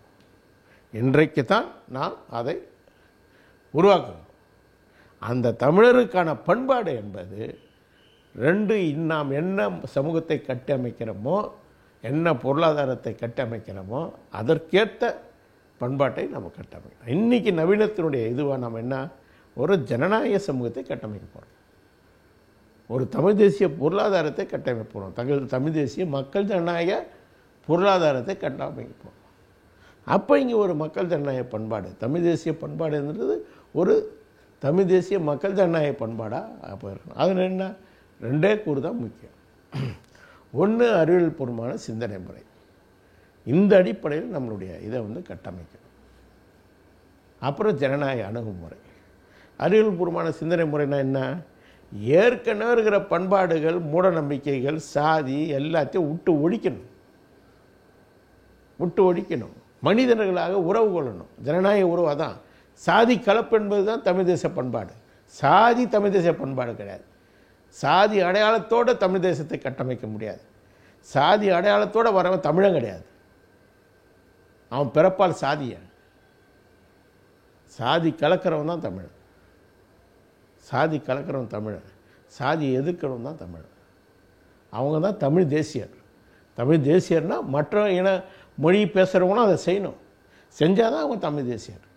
இல்லைன்னா அவங்களும் சாதியர் தான். அப்போது அதனால தான் நம்ம சொல்கிறோம், இங்கே தமிழ் தேசியர் என்பவங்க தமிழர், எல்லா மொழியும் நம்ம சொல்கிறோம். இவங்கெல்லாம் சேர்ந்தது தான் தமிழ் தேசியம். எல்லாம் சேர்ந்து தான் தமிழ் தேசியம். அதனால தான் நாம் சொன்னோம், இந்த நவீன கூறு ஒரு குடியுரிமை பெற்றவர்கள் காலங்காலமாக ஜனநாயக காலகட்டங்களில் குடியுரிமை பெற்றவர்கள் ஓட்டளிக்கவும் வாய்ப்பு உண்டு, தேர்ந்தெடுக்கவும் வாய்ப்பு. அது அவங்க ஜனநாயக உரிமை. அதை யாரும் மறுக்க முடியாது. ஆனால் தமிழ் தேசியரா இல்லையா தீர்மானிக்கிறதுக்கான ஒரு குடியுரிமைக்கான வரையறை என்பது முக்கியமானது. அதில் நிறைய சிக்கல்கள் இருக்குது. ஒரு இந்திய அளவில் ஒரு வரையறை இருக்குது. அந்த அடிப்படையில் தீர்மானிக்கப்படுது. மாநிலங்களில் அது கிடையாது. அதை நாம் தீர்மானிக்கணும். அதை நாம் சொல்கிறோம். நாம் அது போன்ற ஒரு வரையறையை நாம் தீர்மானிக்கணும். அதாவது நம்ம குடியுரிமை வழங்குவதற்கான, தமிழ் தேசத்துக்கான குடியுரிமை வழங்குவதற்கான ஒரு வரையறையை நாம் தமிழ் தேசமே அதான் நாம் சொல்கிறோம். நாங்கள் தெளிவாக சொல்லியிருக்கோமே, செலவாணி மட்டுமே கூட்டரசுக்கு இருக்கணும். 4 விஷயங்கள் 2 பேருக்கும் இருக்கணும். குடியரசுக்கும் கூட்டரசுக்கும் இருக்கணும். ஒன்று போக்குவரத்து, அப்புறம் தொலைத்தொடர்பு, அடுத்தது பாதுகாப்பு, அடுத்தது வெளியுறவு. இது 4 2த்துக்கு இருக்கணும். மற்றவங்களாம் இந்த 4த்தையும் இதுக்கு கூட்டரசுக்கு கொடுக்குறாங்க. அப்படி நம்ம அதுக்கு நாம் அதில் தான் மாறுபடுறோம். மற்றவங்க முன் வச்சது எல்லாமே இதுக்கு முன்னாடி முன் வச்சவங்க எல்லாமே மாநில சுயாட்சி, இல்லை தேசிய சுயநிர்மை, அதெல்லாம் மற்றெல்லாம் வெறும் தேசிய சுயநிர்மை முடக்கத்தை தவிர ஒரு இதுகள் அது ஒரு ஏமாற்று முழக்கமாக இருக்குது. தேசிய சுயநிர்மைன்றது இங்கே மார்க்சிஸ்டுடைய ஏமாற்று முழக்கம். தெளிவாக கேட்டிங்கன்னா அவங்ககிட்ட எந்த திட்டமும் கிடையாது. என்ன திட்டம், தேசிய சுயநிர்மைனா என்ன, குடியரசு கூட்டரசா, இல்லை எப்படி இந்திய குடியரசா என்ற ஒரு அறிவும் யாருக்கும் தேசிய சுதந்திரத்தை பேசக்கூடிய மார்க்சிஸ்ட்னு சொல்லக்கூடியவங்களுக்கு கிடையாது. இதுதான் நாங்கள் சொல்கிறோம். மக்கள் யுத்த கட்சியில் அது குடியரசு கூட்டரசுன்னு இருந்தது, அவ்வளோதான். அதனுடைய விரிவு கிடையாது. அது விரிவு கிடையாது, அவ்வளோதான். அதை விரிவுபடுத்தணுன்றது தான் எங்களுடைய விமர்சனம். வேறு எந்த எம்எல் அமைப்புக்கிட்டையும் இருந்ததாக தெரியல. மற்றபடி இந்த தமிழ் தேசத்தினுடைய அனைத்து விஷயங்களும் குடியுரிமை உட்பட அது எல்லாவற்றையும் யார் தீர்மானிக்கணும்னா தமிழ் தேசம் தான் தீர்மானிக்கும். ஒவ்வொரு குடியரசுகள் தான் தீர்மானிக்கும். இதுதான் எங்கள் நிலைப்பாடு. இது ரொம்ப முக்கியம். ஏன்னா இதில் சில மார்க்சிஸ்டுகள் சொல்கிற மாதிரி, வரட்டு மார்க்சிஸ்டுகள் சொல்கிற மாதிரி நாங்கள் எல்லோரும் தொழிலாளர்கள் தான், எல்லோரும் இது நாங்கள் அப்படி பார்க்கல. ஏன் பார்க்கலன்னா இந்த பிரச்சனை வருதுன்னு நாங்கள் சரின்னு சொல்லிட்டு கிட்டத்தட்ட 20 வருஷங்களுக்கு முன்னாடி. உடனே வந்து அந்த பிரச்சனைகளை தேடுறோம். இந்த இவங்க குடியேறுறாங்க, இந்த குடியுரிமை விஷயங்களை எப்படி பார்க்குறது? ஏன்னா அந்த முழக்கங்கள்லாம் வருது, வெளியாரை வெளியேற்றுவோம் அப்படின்னு முழக்கங்கள்லாம் வருது. அப்போ வெளியே வரும்போது நாம் வந்து மார்க்ஸ் என்ன பண்ணிக்கிறாங்கன்னு பார்க்கும்போது அப்போ தேடுறோம். அப்போ தேடும்போது என்ன ஆகுதுன்னா, அப்போது ஒரு முக்கியமான விஷயம் வந்து நம்மளுக்கு மாட்டுது. லண்டனில் வந்து தொழிலாளர் போராட்டம் நடக்குது ஃபஸ்ட்டு. அப்போ மார்க்ஸ் இருக்கிறாங்க, மார்க்ஸ் எங்கல்ஸ் வந்து அதை வந்து ஆதரிக்கிறாங்க. அப்போ அந்த போராட்டங்கள் நடக்கும்போது பெரிய வேலை நிறுத்தம், தொடர் வேலை நிறுத்தம், பொது வேலை நிறுத்தம் நடந்துகிட்ருக்குது. அப்போ என்ன பண்ணுறாங்கன்னா, அங்கே இருக்கிற முதலாளிகள் வெளிநாடுகள்லேருந்து தொழிலாளர்களை கொண்டு வர முயற்சி பண்ணுறாங்க. அப்போ இதை வந்து கடுமையாக மார்க்ஸும் எங்கல்ஸும் எதிர்க்கிறாங்க. எதிர்க்கிறது மட்டும் இல்லாமல் அவங்க என்ன பண்ணுறாங்கன்னா, தொடர்ந்து 10 ஆண்டுகள் அந்த வெளிநாடுகள் இருக்குல்ல, அந்த வெளிநாடுகளில் பிரச்சாரம் பண்ணுறாங்க. நீங்கள் போகக்கூடாதாங்க, உங்கள் நாட்டில் நீங்கள் உங்களுடைய உரிமைகளுக்காக போராடணும், இங்கே உங்களுடைய இதை வந்து பாட்டாளி வர்க்க இது புரட்சியை போராட்டங்களை வலுப்படுத்தணும், அதற்கான வேலைகள் செய்வது தான் தொழிலாளி வர்க்கத்தினுடைய கடமை அப்படின்ற கருத்துக்களோட 10 ஆண்டுகள் வந்து தொடர்ந்து பிரச்சாரம் பண்ணுறாங்க அந்த நாடுகளில், மற்ற ஐரோப்பிய நாடுகளில். அப்போது அதனுடைய விளைவாக அந்த தொழிலாளர்கள் இங்கே வருது அப்படியே படிப்படியாக குறைஞ்சிடுது. அப்போ இதுதான் தொடர் நம்மளுடைய அணுகுமுறை, இதுதான் நம்ம அணுகுமுறை. அப்போது கண்மூடித்தனமாக எல்லாரும் தொழிலாளர் எங்கே வேணால் போகலான்றது ஒரு அனார்க்கிக்க உருவாயிடும். ஏன்னா நாம் என்ன சொல்கிறோன்னா, ஒரு நிலையான ஒரு பரவலாக்கப்பட்ட சமூகத்தை தான், மாவோயிசத்தை நாம் முன்னிறுத்தணும். ஒரு பரவலாக்கப்பட்ட ஒரு நிலையான சமூகம். அப்போ இந்த நிலையான சமூகம் தன் தேவைகளை பூர்த்தி கொள்ளக்கூடியதாக இருக்கும், தன் தேவைகளை சுய தேவைகளை பூர்த்தி செய்யக்கூடிய தன்னிறைவுப்பட்டதாக மாறணும். அப்போது இப்படி எங்கே வேணாலும் எல்லோரும் குடியேறலாம், எல்லாம் வந்து எல்லா இடத்துலையும் போகலாம் அப்படின்னு சொல்வது அது ஒரு அராஜகத்தன்மை கொண்டது. முதலாளி அதை தான் விரும்புகிறான், முதலாளி அதை தான் விரும்புகிறான். இன்றைக்கி மாபெரும் இந்த ராட்சச நகரங்கள் இது வந்து எவ்வளவு வந்து சிக்கல்களை உருவாக்குது, எவ்வளோ மனிதர்கள் வந்து எவ்வளோ அவஸ்தைப்பட வேண்டியிருக்கு, ஒரு சுமூகமான வாழ்க்கையை வாழ முடியல. அப்போ இது வந்து அவன் விரும்புகிறான், அவனுக்கு இதை பற்றிலாம் கவலை கிடையாது. அவனுக்கு சுரண்டல் நடக்கணும், லாபம் வரணும், அதான் முதலாளிகளுடைய நோக்கம். அப்போது அந்த முதலாளிகளுடைய சதிக்கு, மலிவு விலை உழைப்புக்காக அவன் வந்து இடப்பெயர்த்தலை வந்து அதிகப்படுத்துகிற ஒரு சதிக்கு நாம் மார்க்சிஸ்ட்டுங்க வந்து அது வந்து அதாவது என்ன சொல்கிறது, பலியாகக்கூடாது, நம்ம அறியாமல் வந்து துணை போகக்கூடாது. அது வந்து முக்கியமான பிரச்சனை. அதை நம்ம முதல்லேருந்தே நம்ம வந்து அதை எதிர்த்துட்ருக்குறோம். ஏன்னா நாங்கள் வந்து இப்போ முன்னாடி இப்போ இல்லை, நான் சொல்கிறது கிட்டத்தட்ட 25-30 வருஷம் இருக்குன்னு நினைக்கிறேன். பஞ்சாப் தோழர்களோட பேசிகிட்ருக்கோம். பஞ்சாப் தோழர்களோட பேசிகிட்டு இருக்கும்போது, தேசிய இன விடுதலை பற்றி பேசிகிட்டு இருக்கும்போது அவங்க ஒரு இது சொன்னாங்க, கிண்டலாக சொன்னாங்க. அது சரி, பஞ்சாப் பாட்டாளி வர்க்கம் எங்கே இருக்குது அப்படின்னு கேட்டாங்க. அப்போவே எனக்கு புரியல, என்னன்னு கேட்டால் அனைத்து தொழிலாளர்களும் பீகார்லேருந்து வந்தவங்க. பஞ்சாபில் இருக்கிறவங்க ஒன்று வெளிநாட்டுக்கு போயிருக்காங்க, இல்லைனா விவசாயத்தில் இருக்கிறாங்க, இல்லைனா சிறு முதலாளிகள் சிறு இவங்களாக இருக்கிறாங்க. முழுக்க பீகாரிகள் வந்து அங்கே வந்து அப்பயே வந்து 20-30 வருஷத்துக்கு முன்னாடி, நாம் இன்றைக்கி வந்து இந்த பிரச்சனைகளை வந்து பேசிகிட்ருக்கிறோம். அப்போ இங்கே பாருங்கள், ஒரு அரசியல் விடுதலை போராட்டத்துக்கான கோரிக்கையே அங்கே நிறுத்து போகுது. அவன் திட்டமிட்டு குடியேற்றுறாங்க. அங்கே காலிஸ்தான் பிரச்சனை நடந்துட்டு இருக்கும்போது திட்டமிட்டு குடியேற்றுறாங்க, பீகாரிகளை கொண்டு வந்து அப்போ வந்து குடியேற்றுறாங்க. இதே போல் பார்த்தீங்கன்னா பீகாரிகள் வந்து பஞ்சாபில் எவ்வளோ அதிகமாக இருப்பாங்களோ அதே போல் வடகிழக்கு மாநிலங்களும் அதிகமாக இருப்பாங்க. இதெல்லாம் 30 ஆண்டுகளுக்கு முன்னாடி நடந்தது. 30 ஆண்டுகளுக்கு முன்னாடி தேசிய விடுதலை போராட்டங்கள் தீவிரமாக இருந்தால் பகுதிகள் இது ரெண்டும். அப்போ அதை வந்து நம்ம வரட்டுத்தனமாக வந்து இது பண்ணக்கூடாது. அதே சமயத்தில் அதை ஒரு ப்ராசஸாக வந்து அதை வந்து நீக்கிறதுக்கான முயற்சிகளை செய்யணும். அதுக்கான முழக்கம் தான் நாங்கள் எப்போவுமே தொடர்ந்து அப்போத்துலேருந்தே வச்சுட்டு வந்துருக்கிறோம். தமிழ்நாட்டை சேர்ந்தவர்களுக்கு 90% வேலை கொடுக்கணும் அப்படின்னு நாங்கள் வந்து எப்போவுமே சொல்கிறோம். தொடக்கத்துலேருந்தே அந்த முழக்கத்தை நாங்கள் வச்சிட்ருக்கிறோம். அந்த முழக்கம் வந்து அந்த விஷயத்தில் வந்து முன்னுக்கு கொண்டு வர வேண்டிய விஷயம். அந்த கேள்வியை பொறுத்த வரைக்கும் தான் இப்போ சொன்னது. இவங்க வந்து அந்நியர்கள் வந்து அதிகமாக வந்து இவங்கள சேர்ந்தவங்க வந்து குடியேறதுக்கான தீர்வுன்றது வந்து நாம் அதை படிப்படியாக தைக்கணும். ஆனால் நமக்கான வேலை உரிமையை வந்து கேட்டாகணும். அதுக்கு தான் நம்ம வந்து 90% தமிழ்நாட்டுக்கு வைக்கிறோம். அதுலேயும் கூட வந்து குறிப்பாக வந்து தமிழர்களுக்கு வந்து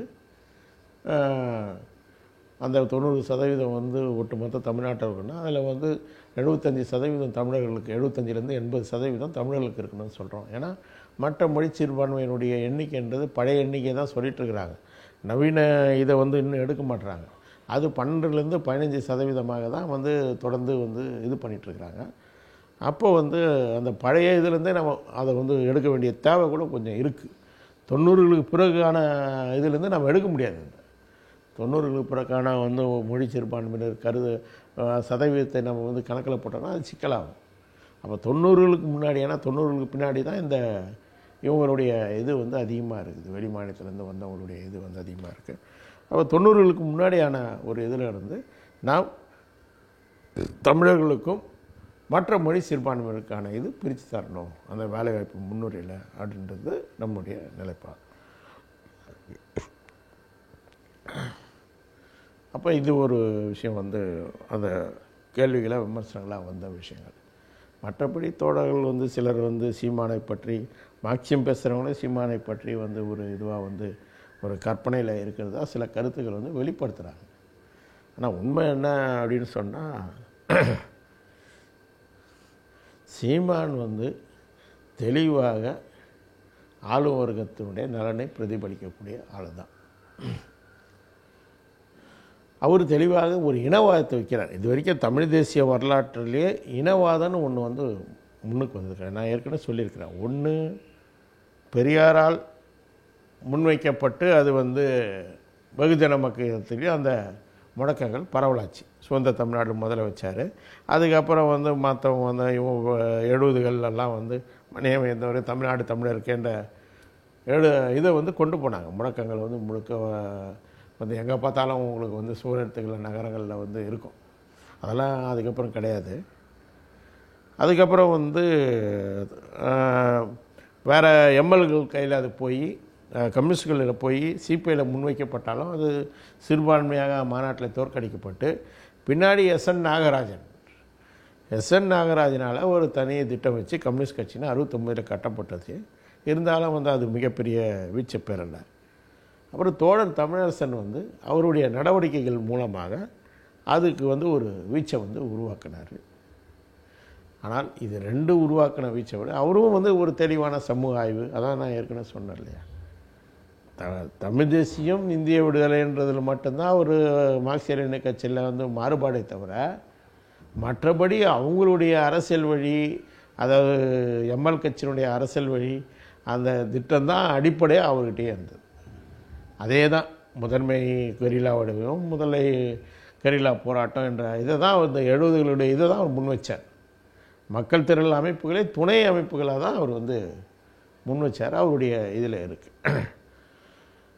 அப்போ அதனால் வந்து தெளிவான திட்டம் இல்லை. அதுவும் மிகப்பெரிய இதை வந்து ஏற்படுத்திச்சு, திரட்டுச்சுன்னு சொல்ல முடியாது. ஆனால் மூணாவதாக நான் ஒன்று சொன்னேன், அதான் ஈழப்போராட்டம் மிக பெரும் அளவில் மக்களை திரட்டுச்சு தமிழ்நாட்டில். அது நிறைய தமிழ் தேசிய உணர்வுகளை உருவாக்குச்சு. இன்றைக்கி குறைந்தபட்ச லட்சத்துக்கு மேற்பட்ட தமிழ் உணர்வாளர்கள் தமிழகம் முழுக்க இருக்காங்க. இன்றைக்கி அரசியல் போக்கே வந்து எடுத்துட்டிங்கன்னா தமிழ் தேசியத்தை விரும்புபவர்கள் ஈழ தேசியத்திலிருந்து தமிழ் தேசிய உணர்வை பெற்றவர்களுடைய எண்ணிக்கை தான் அரசியல் சக்திகளில் அதிகம். இவர்கள் தான் தமிழ்நாடு முழுக்க பரவி இருக்கிறாங்க. அதனால தான் இன்றைக்கி சீமான் போன்றவர்களால் திரட்ட முடியுது. இவ்வளோ பேர் வந்து எப்படி வராங்கன்னா அதனால தான் திரட்ட முடியுது. அப்போ ஈழ விடுதலையினுடைய இது வந்து தாக்கம் நிறைய இருக்குது. அதை ஒருங்கிணைத்து கொள்ளக்கூடிய வேறு எந்த அரசியல் சக்தியும் தமிழ் தேசிய அரசியல் சக்திகள் இல்லைங்க. அதுதான் சிக்கல். வேறு அரசியல் சக்திகள் இல்லை. ஏன்னா தமிழரசன் அவருடைய வழி அதுக்கு சார்ந்து போனார். நாங்கள் மக்கள் வித்த கட்சி, நாங்கள் சொந்த தமிழ்நாடு இதெல்லாம் வந்து முழக்கங்கள் வச்சு நாங்கள் தேசிய சிக்கல்களை வந்து திரட்டினா கூட நாங்களும் எங்களுடைய அரசியல் வழி காரணமாக பல தாக்குதல்களுக்கு உட்பட்டு வழக்குகள் அது இதுன்னு சுருங்கி போயிட்டோம். அப்போ வேறு யாரும் வந்து பெரிய இதில் மற்றவங்களாம் வந்து ஒரு குட்டி முதலாளித்த அமைப்புகள் இவங்கெல்லாம் இவர்களோட செயல்பாடுல வீரியமற்ற செயல்பாடுகள், எப்பவுமே வீரியமற்ற செயல்பாடுகளாக இருப்பாங்க. எல்லாம் பேசுவாங்க, இது பண்ணுவாங்க, அவ்வளோதான். மற்ற மிஞ்சி போனால் மாநாடு கருத்தரங்கள், அவ்வளோதான். ஒரு வீரியமிக்க மக்களை ஆயிரக்கணக்கில் திரட்டுவது, போராட்டங்களில் ஈடுபடுத்துவது, வீரியமிக்க முழக்கங்களை வைப்பது அப்படிலாம் வந்து கிடையாது. வேறு எந்த அமைப்புகளும் வந்து கிடையாது. அது வந்து ரொம்ப முக்கியமான விஷயம். அப்போ அந்த ஈழத்தை உள்வாங்கி அடுத்த கட்டத்துக்கு தமிழ் தேச விடுதலோடு இணைக்கக்கூடிய இல்லாத சூழலில் இவங்க துண்டு துண்டாக வந்து மற்ற அமைப்புகள் வந்து ஒரு வீரியமற்ற செயல்பாடுகளை மேற்கொள்ளும் போது சீமான் போன்ற இனவாதிகள் வந்து பலம் பெறுறாங்க. ஆளுவர்கத்தால் திட்டமிட்டு வளர்க்கப்படுறாங்க. அவர் கொள்கை வைக்கிறாரா அது வைக்கிறாரா அப்படின்னு சொல்கிறாங்க. அது உண்மை என்னென்னா, அந்த கொள்கையை வகுத்தவங்களே அறவேக்காடுங்க. அவங்களே வந்து எம்எல் கட்சியுடைய நக்சலைட்டுடைய கட்சி எங்களுடைய கட்சிகளுடைய இதை திருடி தான் அறகுறையாக வச்சுருக்கிறாங்க. அதை கால் வேக்காட்டுத்தனத்தில் இவர் உளறிட்டு இருக்கார். யார்? சீமான். உண்மை என்னன்னா, சீமான் பாணின்னு ஒன்று கிடையாது, திராவிட மாடல்னால் ஒன்று கிடையாது, எந்த மாடலும் உலகத்தில் கிடையாது. உலகத்தில் ஒவ்வொரு வரலாற்று கட்டங்களும் சமூக வரலாற்று கட்டங்கள் இருக்குது. அந்த பொருளாதார அடிப்படையிலான சமூகங்கள் தான் அமையும். அது கலந்து அமையலாம், எல்லாம் கலந்து கூட அமையலாம். இவ்வளோ தான். இந்த கலந்த கருத்துக்களை தான் எல்லாருமே வெளிலப்படுத்துவாங்க. இப்போ திராவிட மாடலே எப்படி வந்தது? நக்சலைட்டுகள் அபாயம்னு கருணாநிதி தொடங்கின விஷயங்கள் தான் எல்லாமே. நக்சலைட்டு அபாயம்னு தொடங்கி அடுத்தது எம்ஜிஆர் உச்சக்கட்டத்துக்கு கொண்டு போனது தான் சாலைகள் போடுவது, கல்வி தலைகள் கொண்டு வருவது, எல்லாமே இலவசங்கள், எல்லாமே இதெல்லாம் சோசலிச திட்டங்கள். ஒவ்வொன்றுக்கும் ஒன்று இருக்குது. இலவசங்கள், அதாவது நில உடைமை காலகட்டத்து விஷயங்களும் நம்மக்கிட்ட இருக்குது. அதுக்கான திட்டங்களை, அதுக்கான விஷயங்களை வந்து நிறையா உறவுகள் சார்ந்து, பண்பாடு சார்ந்து தான் சீமான் பேசுகிறார். அவர் சீமான் பாணிலாம் ஒன்றும் கிடையாது. அவர் நில உடைமை தன்மைகளை நிறைய வெளிப்படுத்தார். பேசுதே உறவுகள் தான் பேசுவார் அவர். ஒவ்வொருத்தரும் கை குலுக்கிட்டு தோழன்னு பேசினுக்கிற காலத்தில் ஒவ்வொருத்தரும் பேர் சொல்லி வெடிக்கக்கூடிய ஒரு முதலாளித்த பண்பாடு வளர்ந்த காலகட்டத்தில் ஒருத்தனை சாராத, ஒருத்தனை தொடாத ஒரு பண்பாட்டை தான் அவர் நிறுத்துறார். மரியாதை அப்படின்னு, உறவுகளின் மரியாதை, உறவுகள் மூலயமாக மரியாதை, அப்படி தான். ஆனால் இங்கே வந்து மரியாதைன்றது அப்படி இல்லை. இங்கே முதலாளித்த சமூகத்தில் மரியாதைன்றது அறிவு சார்ந்தது, இல்லை வந்து சமூகத்தினுடைய செயல்பாடை சார்ந்தது, முன்னோக்கிய செயல்பாடுகளை சார்ந்தது தான் இங்கே வந்து மதிப்பு என்பது. ஆனால் இங்கே என்ன விஷயம்னா, இந்த விஷயங்களையே பெரும்பாலும் வந்து அவர் வெளிப்படுத்துகிறார். அப்புறம் வந்து அவர் சொல்லக்கூடிய விஷயங்கள மிகப்பெரிய முதலாளித்த முன்னேற்ற விஷயங்கள் கூட கிடையாது. முதலாளித்துவமான நிலம், ஏன்னா இப்போ நம்ம வைக்க வேண்டியது முதலாளித்தது. இப்போது நிலம் வந்து துண்டு துண்டாக இருக்குது, இது பற்றி அவருக்கு எந்த அறிவும் கிடையாது. நிலம் வந்து இப்போ துண்டு துண்டாக இருக்குது. சிறு குறு நடுத்தர விவசாயிகள் தான் அதிகமாக இருக்கிறாங்க. இந்த இதுதான் விவசாயத்தில் மையமாக தீர்க்க வேண்டிய விஷயம். இந்த மையமான தீர்க்க வேண்டிய விஷயத்தை பற்றி அவருக்கு எந்த அறிவும் கிடையாது.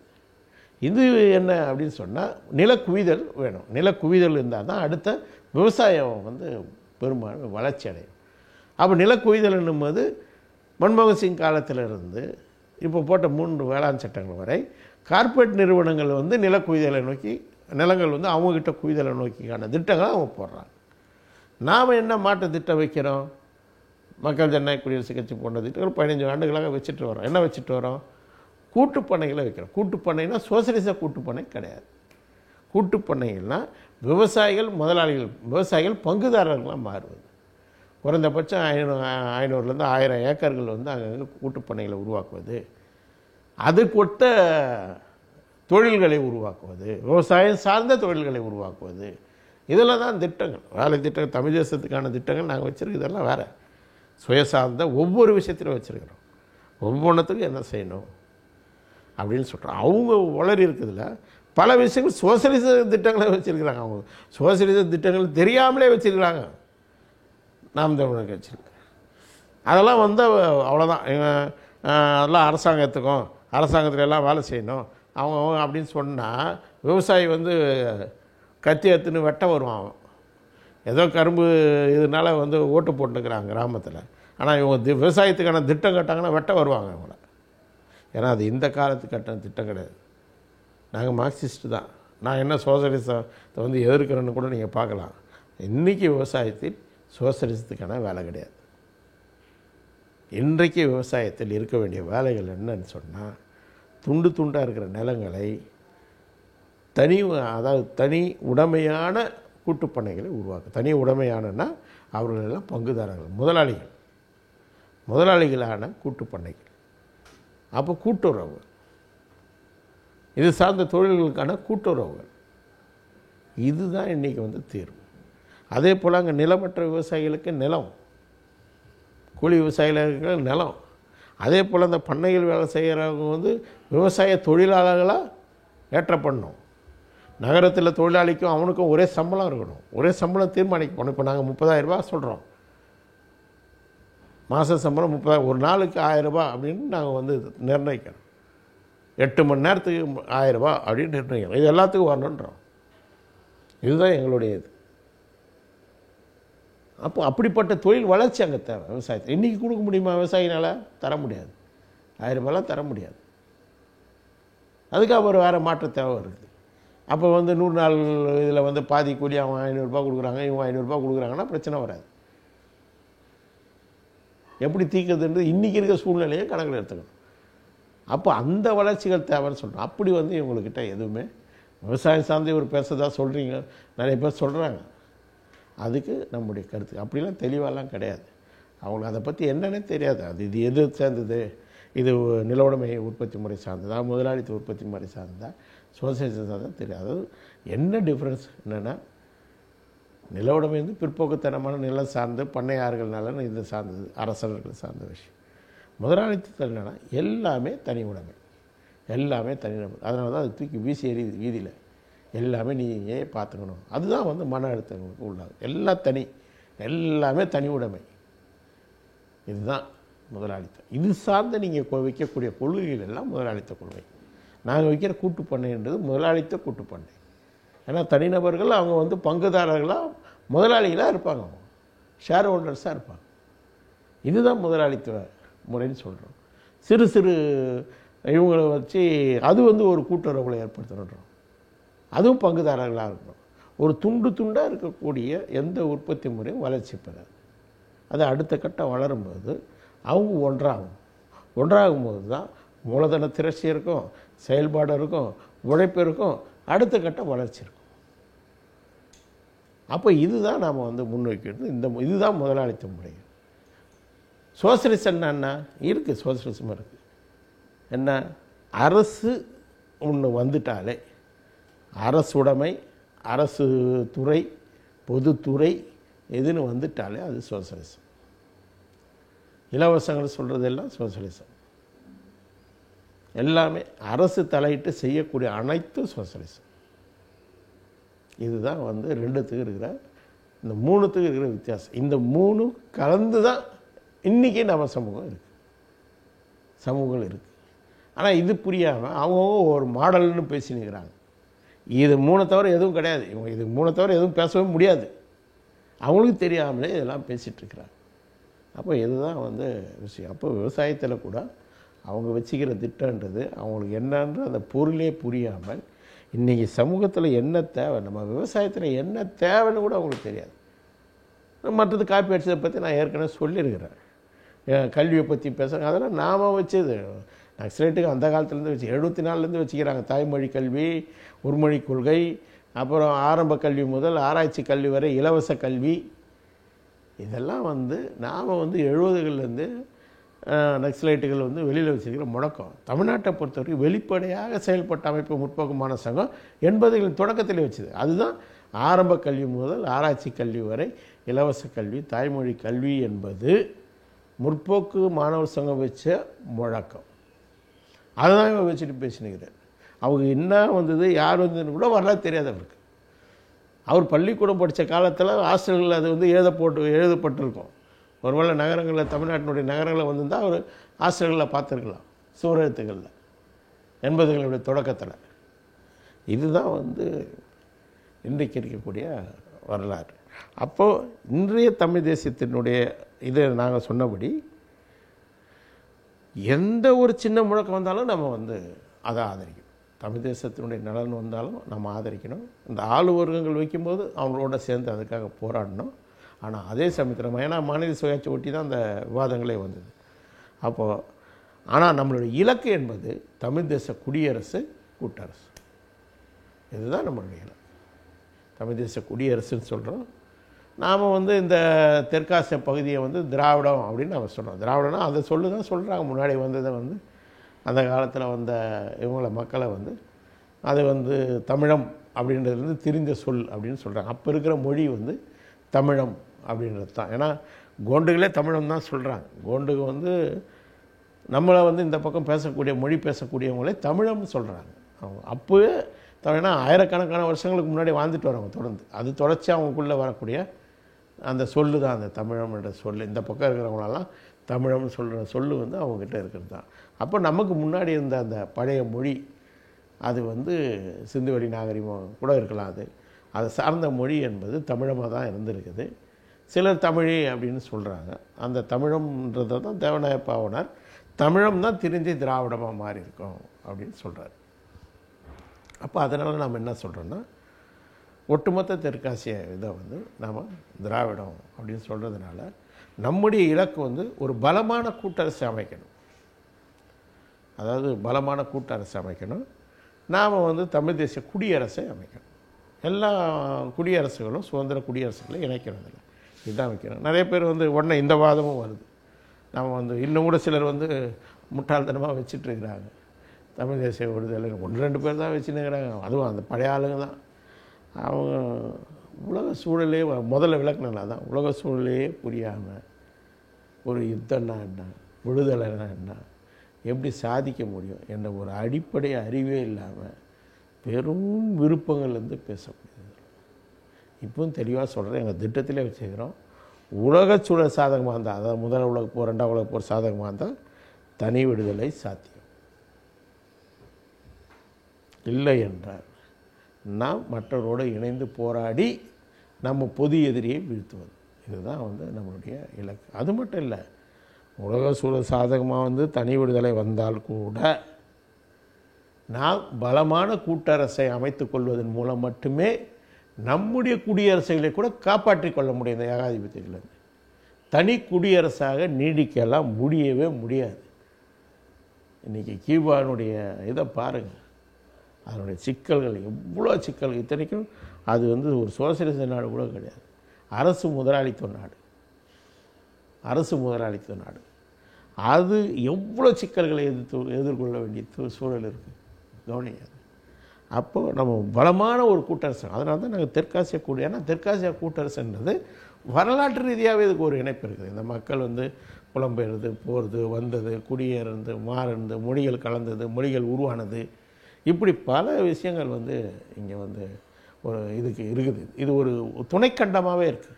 இது ஒரு துணைக்கண்டமாக தனித்த ஒன்று இயற்கையாகவே இது அமைஞ்சிருக்குது. அப்படின்றதுனால நாங்கள் என்ன சொல்கிறோன்னா, இன்றைக்கு இது இந்தியா நம்ம இலக்கு இருந்தது தெற்காசி. அப்போ ஆனால் ரெண்டுத்தையுமே நம்ம இன்றைக்கி என்ன சொல்கிறோன்னா திராவிட கூட்டரசு அப்படின்னு சொல்கிறோம். அதனால் அந்த சொல்லை கையாளுறோம். ஏன்னு சொன்னால் அந்த சொல் இன்றைக்கி இந்த இந்துத்துவ ஃபாசிஸ்ட்டுகளுக்கு, அதாவது நவீன பார்ப்பனியத்துக்கு எதிரான சொல்ல அதை வந்து, ஏன்னா அவன் பாரத்னு பேர் வைக்கணுன்றான். அப்போ நாம் என்ன சொல்கிறோம், திராவிடன்னு வைன்னு சொல்கிறோம். அதுதான் விஷயம். அப்போ அவனுக்கு எதிராக வந்து விஷயம். நாம் வந்து இந்த திராவிட இனம், திராவிட குடியரசு, திராவிட தேசியனெல்லாம் நாம் சொல்லாது, தப்புன்னே சொல்கிறோம். திராவிடன்றதுலாம் வந்து அந்த காலத்தில் இருந்த நிலப்பகுதியை குறிக்கும். அந்த காலத்தில் வந்த மொழிகள் எல்லாம் இந்த பகுதிகளை சேர்ந்த மொழிகள், திராவிடத்தை சேர்ந்த மொழிகள், அவ்வளோதான். திராவிட மொழின்றது தனியாக தமிழம் மட்டுமே சொல்ல முடியுமான்றதே எனக்கு சந்தேகம் இருக்குது. அதெல்லாம் ஆய்வுக்குள்ளாக்க வேண்டியது. ஆனால் தமிழத்தினுடைய மொழிகளாக தமிழும் பாலியும் சொல்ல முடியும். தமிழத்திலேருந்து உருவான மொழிகள் தான் ஃபஸ்ட்டு தமிழ், அதுக்கடுத்து உருவானது பாலி. இது ரெண்டு தான் மக்கள் பேசும் மொழியாக இருந்தது. தெற்கு பகுதிகளெலாம் வந்து முழுக்க தமிழ் பேசப்பட்டது. இதிலிருந்து மற்ற மொழிகள் வந்து உருவாச்சு. ஏற்கனவே பேசியிருந்த மொழிகளோடு கலந்து, இனக்குழுக்கள் பேசியிருந்தோட கலந்து தென்னிந்தியாவில் இந்திய இதுக்கு அப்புறம் வந்து உருவாச்சு. அங்கே பாலி மொழியோடு வந்து கலந்து உருவாச்சு. இன்னொன்று பாலி மொழி திட்டமிட்டு பின்னாடி வந்த பார்ப்பனிய சக்திகளால் அழிக்கிறதுக்கான முயற்சிகள் வந்து நடக்காதப்பட்டது, அழிக்கப்பட்டது. அது வந்து ரொம்ப முக்கியம் அப்படின்னு கருதுகிறேன். ஏன்னா நான் வந்து இந்த தமிழகம் வந்து பேசும்போது சிலர் எல்லாமே திராவிட மொழிகளை கூட சொல்கிறாங்க. அதில் வந்து நமக்கு கொஞ்சம் சிக்கல் இருக்குது. அதெல்லாம் ஆய்வுக்கு போகணும், அடுத்தடுத்து போகணும். ஏன்னா முண்டா வந்து அது ஒரு தனித்தன்மையிலே இருக்குது. முண்டா வந்து தனியாக கலந்து அந்த கிழக்கு பகுதியில் நிறைய மொழிகள் வந்து உருவாயிருக்கு. அதனுடைய வேர் சொற்கள்லாம் அதில் வந்து இருக்குது. அதே போல் வந்து கோண்டு வந்து நம்மளை தமிழம்னு தனித்து பிரித்து சொல்கிறாங்க. அவங்க தமிழமாக இருந்தால் வந்து அதை சொல்ல மாட்டாங்கல்ல, அவங்களையும் தமிழம் வந்து சொல்லியிருப்பாங்க. ஆனால் சொற்கள் வந்து நிறைய வந்து தமிழத்தினுடைய வேர் சொற்கள் வந்து இந்த தமிழம் சார்ந்த மொழிகள் இருக்கு இல்லையா, தமிழ்லேருந்து உருவானதாக நம்ம சொல்லக்கூடிய கன்னடத்தை சொற்கள் நிறையா கோண்டில் அது கொஞ்சம் லிங்க் ஆகுது. தமிழினுடைய அடிப்படையாக இருக்கக்கூடிய சொற்கள், அதாவது அந்த இயற்கை சார்ந்த சொற்கள், அது வந்து இயற்கை அந்த காட்டுக்குள்ளே நம்ம வாழக்கூடிய சொற்கள், அந்த காலத்து மூல சொற்கள் வந்து ஒத்து வருது. நம்ம தென்னிந்திய மொழிகள் எல்லாத்துலேயுமே வந்து கோண்டு வந்து பெரும்பாலும் ஒத்து வருது. ஆனால் அவங்க ஏன் தமிழன்னு நம்ம தனியாக வந்து தமிழன்ற மொழியை தனியாக வந்து ஏன் சொல்கிறாங்க, வேறு ஆளுங்க தமிழன்றது வந்து ஒரு ஆய்வுக்கு வந்து செய்ய வேண்டிய விஷயம். அதனால் இங்கே இந்தியாவில் எடுத்துக்கிட்டோன்னா மூல மொழிகள் அப்படின்னு எடுத்துக்கிட்டால் தமிழம், முண்டா, கோண்டு, இது வந்து இன்றைக்கி மூணும் ஒரு தனித்தன்மைகளோட மூல மொழிகளாக வந்து இன்றைக்கு வந்து ஒரு ஆய்வுக்கு வந்து போயிருக்குது. இதுக்கான உறவு இதுக்கு முன்னாடி இருக்குது. அது ஏன்னா நிறைய வாதங்கள் இருக்குது. முண்டா தான் ஃபஸ்ட்டு வந்ததுன்னா சில வாதம்லாம் இருக்குது. அப்போ வந்து நிறையா அதை சிக்கல். ஆனால் சிலர்னா கூட 19 எல்லாம் திராவிட மொழிகள் அப்படின்னு சொல்கிறவங்களாம் இருக்கிறாங்க. அப்படி வந்து இல்லை. இதெல்லாம் வந்து மொழிகள் கூட இதெல்லாம் வந்து பேச்சு மொழிகள் தான். இது வந்து மொழின்னு சொல்ல முடியாது, முழுமையான மொழி அப்படின்னு சொல்ல முடியாது. தமிழம், முண்டா இதெல்லாம் வந்து பேச்சு மொழிகள் தான். தமிழத்தில் சில வடிவங்களுக்கு வந்து நோக்கி நகர்ந்துருக்கிறாங்க. ஏன்னா சிந்துவெளி இது வந்து அது வந்து நகர்ந்துருக்கிறாங்க. ஒரு பட இதில் வந்து சித்திரை இதில் வந்து நகர்ந்துருக்காங்க. சில எழுத்து வடிவங்களுக்கான முயற்சிகள் இருந்திருக்குது. கோண்டு முண்டா கிடையவே கிடையாது. கோண்டு முண்டா வந்து பேச்சு மொழி தான். அது கோண்டு முண்டா வந்து பேச்சு மொழியாக தான் இருக்குது. அப்போ இந்த மொழிகளுடைய தன்மைகளோடு நம்ம இப்போ சமஸ்கிருதம் சொல்கிறாங்க. இப்போ பழைய மொழிகள் எடுத்துக்கிட்டால் தமிழ், பாலிக்கு அடுத்தது வந்த மொழிகள் எடுத்துக்கிட்டால் உண்மையிலே வந்து தெற்கில் இருக்கிற தெலுங்கு, கன்னடம் தான். ஆனால் சமஸ்கிருதத்தை வந்து கொண்டு வராங்க. சமஸ்கிருதம் ஆக்சுவலி 2000 வருஷத்துக்கு முன்னாடி தான் வந்தது. இன்னொன்று அதுக்கு வந்து எழுத்தே கிடையாது. இன்னொன்று மக்கள் பேசிய மொழியும் கிடையாது. வேதங்கள் மட்டுமே வாய் வழியாக ஓதப்பட்ட ஒரு மொழி அது. புதிதாக தமிழும் பாலியும் பிராகிருதமும் கலந்து உருவாக்கப்பட்ட 2000 ஆண்டுகளுக்கு முன்னாடி, 2100 ஆண்டுகளுக்கு முன்னாடி உருவாக்கப்பட்ட மொழி தான். அது வரைக்கும் தான் அது போகுது. அதுக்கு மேலே அதுக்கான ரூட்டே இல்லை. அது வெளியே முழுமையாக வந்ததை கூட 7ஆம் நூற்றாண்டு 8ஆம் நூற்றாண்டு தான் வந்திருக்குது. 7ஆம் நூற்றாண்டு 8ஆம் நூற்றாண்டுக்கு அப்புறம் தான் அதனுடைய இதுவே வந்து கிளியராக அதை வந்து இது பண்ணவே முடியுது, ட்ரேஸ் பண்ணவே முடியுது. அப்போ அதுக்கான ஆதாரங்களே வந்து கூட இல்லை. இவங்க என்ன பண்ணுறாங்கன்னா, குழப்புறாங்கன்னா, இந்த பாலி சார்ந்த விஷயங்கள், தேவநாகரி சார்ந்த விஷயங்கள், அப்புறம் பிராகிருதத்தில் இருக்கக்கூடிய விஷயங்கள், இதெல்லாம் வந்து எடுத்துகிட்டு போயிட்டு மொத்தமாக வடமொழின்னு சொல்லி எல்லாத்தையும் சமஸ்கிருதமாக மாற்ற பார்க்குறாங்க. இது தப்பு. இது ரொம்ப தப்பு. ஆக்சுவல் உண்மையிலே வெளியிலேருந்து வந்தது அப்படின்னு சொன்னால் பிராகிருதம் மட்டும்தான், வேறு எதுவும் கிடையாது. சமஸ்கிருதம் கூட கிடையாது. பிராகிருதம் மட்டுமே வெளியிலேருந்து வந்த ஆரியர்கள் பேசிய மொழி. அதுவும் மேச்சர்ஸை திரும்ப நான் சொல்கிறேன், மேச்சர் சமூகத்த மொழி குறைவான சொற்களை கொண்ட மொழி. விவசாயத்தை பற்றியோ, மனித உறவுகள் பற்றியோ, ஒரு நிரந்தர வாழ்க்கை பற்றியோ, அந்த இடச்சூழல்கள் பற்றியோ, இதெல்லாம் பற்றி எந்த சொற்களும் இல்லாத மொழி. அது மட்டும் இல்லாமல் அந்த பிராகிருதம், அவங்க வேதம் எல்லாமே முழுமையாக அந்த பிராகிருதம் சார்ந்தது கிடையாது. அவங்க ஈரானுக்கு போயிட்டு வந்ததுனால ஈரானுடைய பாதிப்புகள் நிறையா அதில் இருக்குது. அந்த ஆரியர்களுடைய வருகையில் ஈரானுடைய பாதிப்புகளும் நிறைய இருக்குது அப்படின்றத கூட நாம் புரிஞ்சிக்க வேண்டியிருக்குது. அதனால் எல்லாத்தையும் ஒட்டுமொத்தமாக வடமொழி வட இதுன்னு பேசுகிறதே வந்து கூமுட்டத்தனமானது. அது ரொம்ப தவறான சித்தாந்தம். ஏன்னு சொன்னால், நாம் இன்றைக்கு இந்தியாவில் இருக்கக்கூடிய எல்லாத்துக்கும் பேசு தமிழும் பாலியும், அதை புரிஞ்சுக்கணும். அதுக்கு பேசாது தமிழும். அப்புறம் கோண்டு, முண்டா, இவைகள்லாம் இங்கேருந்த மொழிகள் தான். எல்லாமே இங்கேருந்த மொழிகள் தான். இவையிலிருந்து எல்லா மொழிகளும் தான் உருவாச்சு அப்படின்றத புரிஞ்சுக்கணும். வடமொழியிலேருந்து எந்த மொழியும் உருவாகலை. வடமொழின்னு சொல்லக்கூடியது சொல்கிற தப்பு. அது பிராகிருதம் மட்டும்தான் ஆரியர்களுடைய மொழி. ஆரியர்கள்ன்றது அதுவும் கலந்துடுறாங்க. அதுவும் ஆரிய தமிழர்ன்றதுலாம் இன்னும் கூமுட்டத்தனமானது. ஆரியன் எங்கேயா இருக்கிறான்? ஆரியன் ஒருத்தன் கிடையாது. பாப்பான் ஆரியன் சொல்லிக்கிறான், அவ்வளோதான். பாப்பான் ஆரியன் தன்னை சொல்லிக்கிறான். ஆரியன் தமிழ்ன்றது தமிழ் நவீன தேசியம். அப்போ இன்றைக்கி கருத்தியலாக எது இருக்குது? பார்ப்பனியம். நவீன பார்ப்பனியும் இன்றைக்கி கருத்தியலாக இருக்குது. அப்போ தமிழ் தேசியத்துக்கும் நவீன பார்ப்பனத்துக்குமான கருத்தியல் சண்டைன்னு சொல்லலாம். அது வேறு. அது கூட தமிழ் தேசியத்துக்கான அடிப்படை என்ன வைக்கணும்? நீ அறிவுபூர்வமான சிந்தனை முறையும் ஜனநாயக அணுகுமுறை உறவு முறை வச்சு தான் இந்த நவீன பார்ப்பனியத்தை எதிர்க்கணும். அப்போ எதிர்க்கிறதுல இங்கே இருக்கக்கூடிய சிந்தனை போக்கில் முக்கியமாக என்ன இருக்குது? சாதியம், அவன் அடையாளங்கள் சிக்கலாக இருக்குது. சாதியன் இந்தியன்ற அடையாளம் 200 வருஷமாக திறம்பட வெற்றிகரமாக உருவாக்கப்பட்டிருக்குது அவனால். இன்றைக்கு வரைக்கும் இன்றைக்கி இருக்கிற பாகிஸ்தான் ரெண்ட வரைக்கும் அவனால் இந்திய தேசிய பெரிய கலப்ப முடியுது. அப்போ இந்த சாதியத்தையும் இந்தியத்தை எதிர்க்காமல் தமிழ் தேசியம். அப்போ சாதியத்தையும் இந்தியத்தை எதிர்க்காதவன் தமிழ் தேச விடுதலை கிடையாது. அதனால தான் சீமான் போன்றவங்க சாதியத்தை எதிர்க்காததுனால தமிழ் தேசியர் இல்லைன்னு சொல்கிறோம்.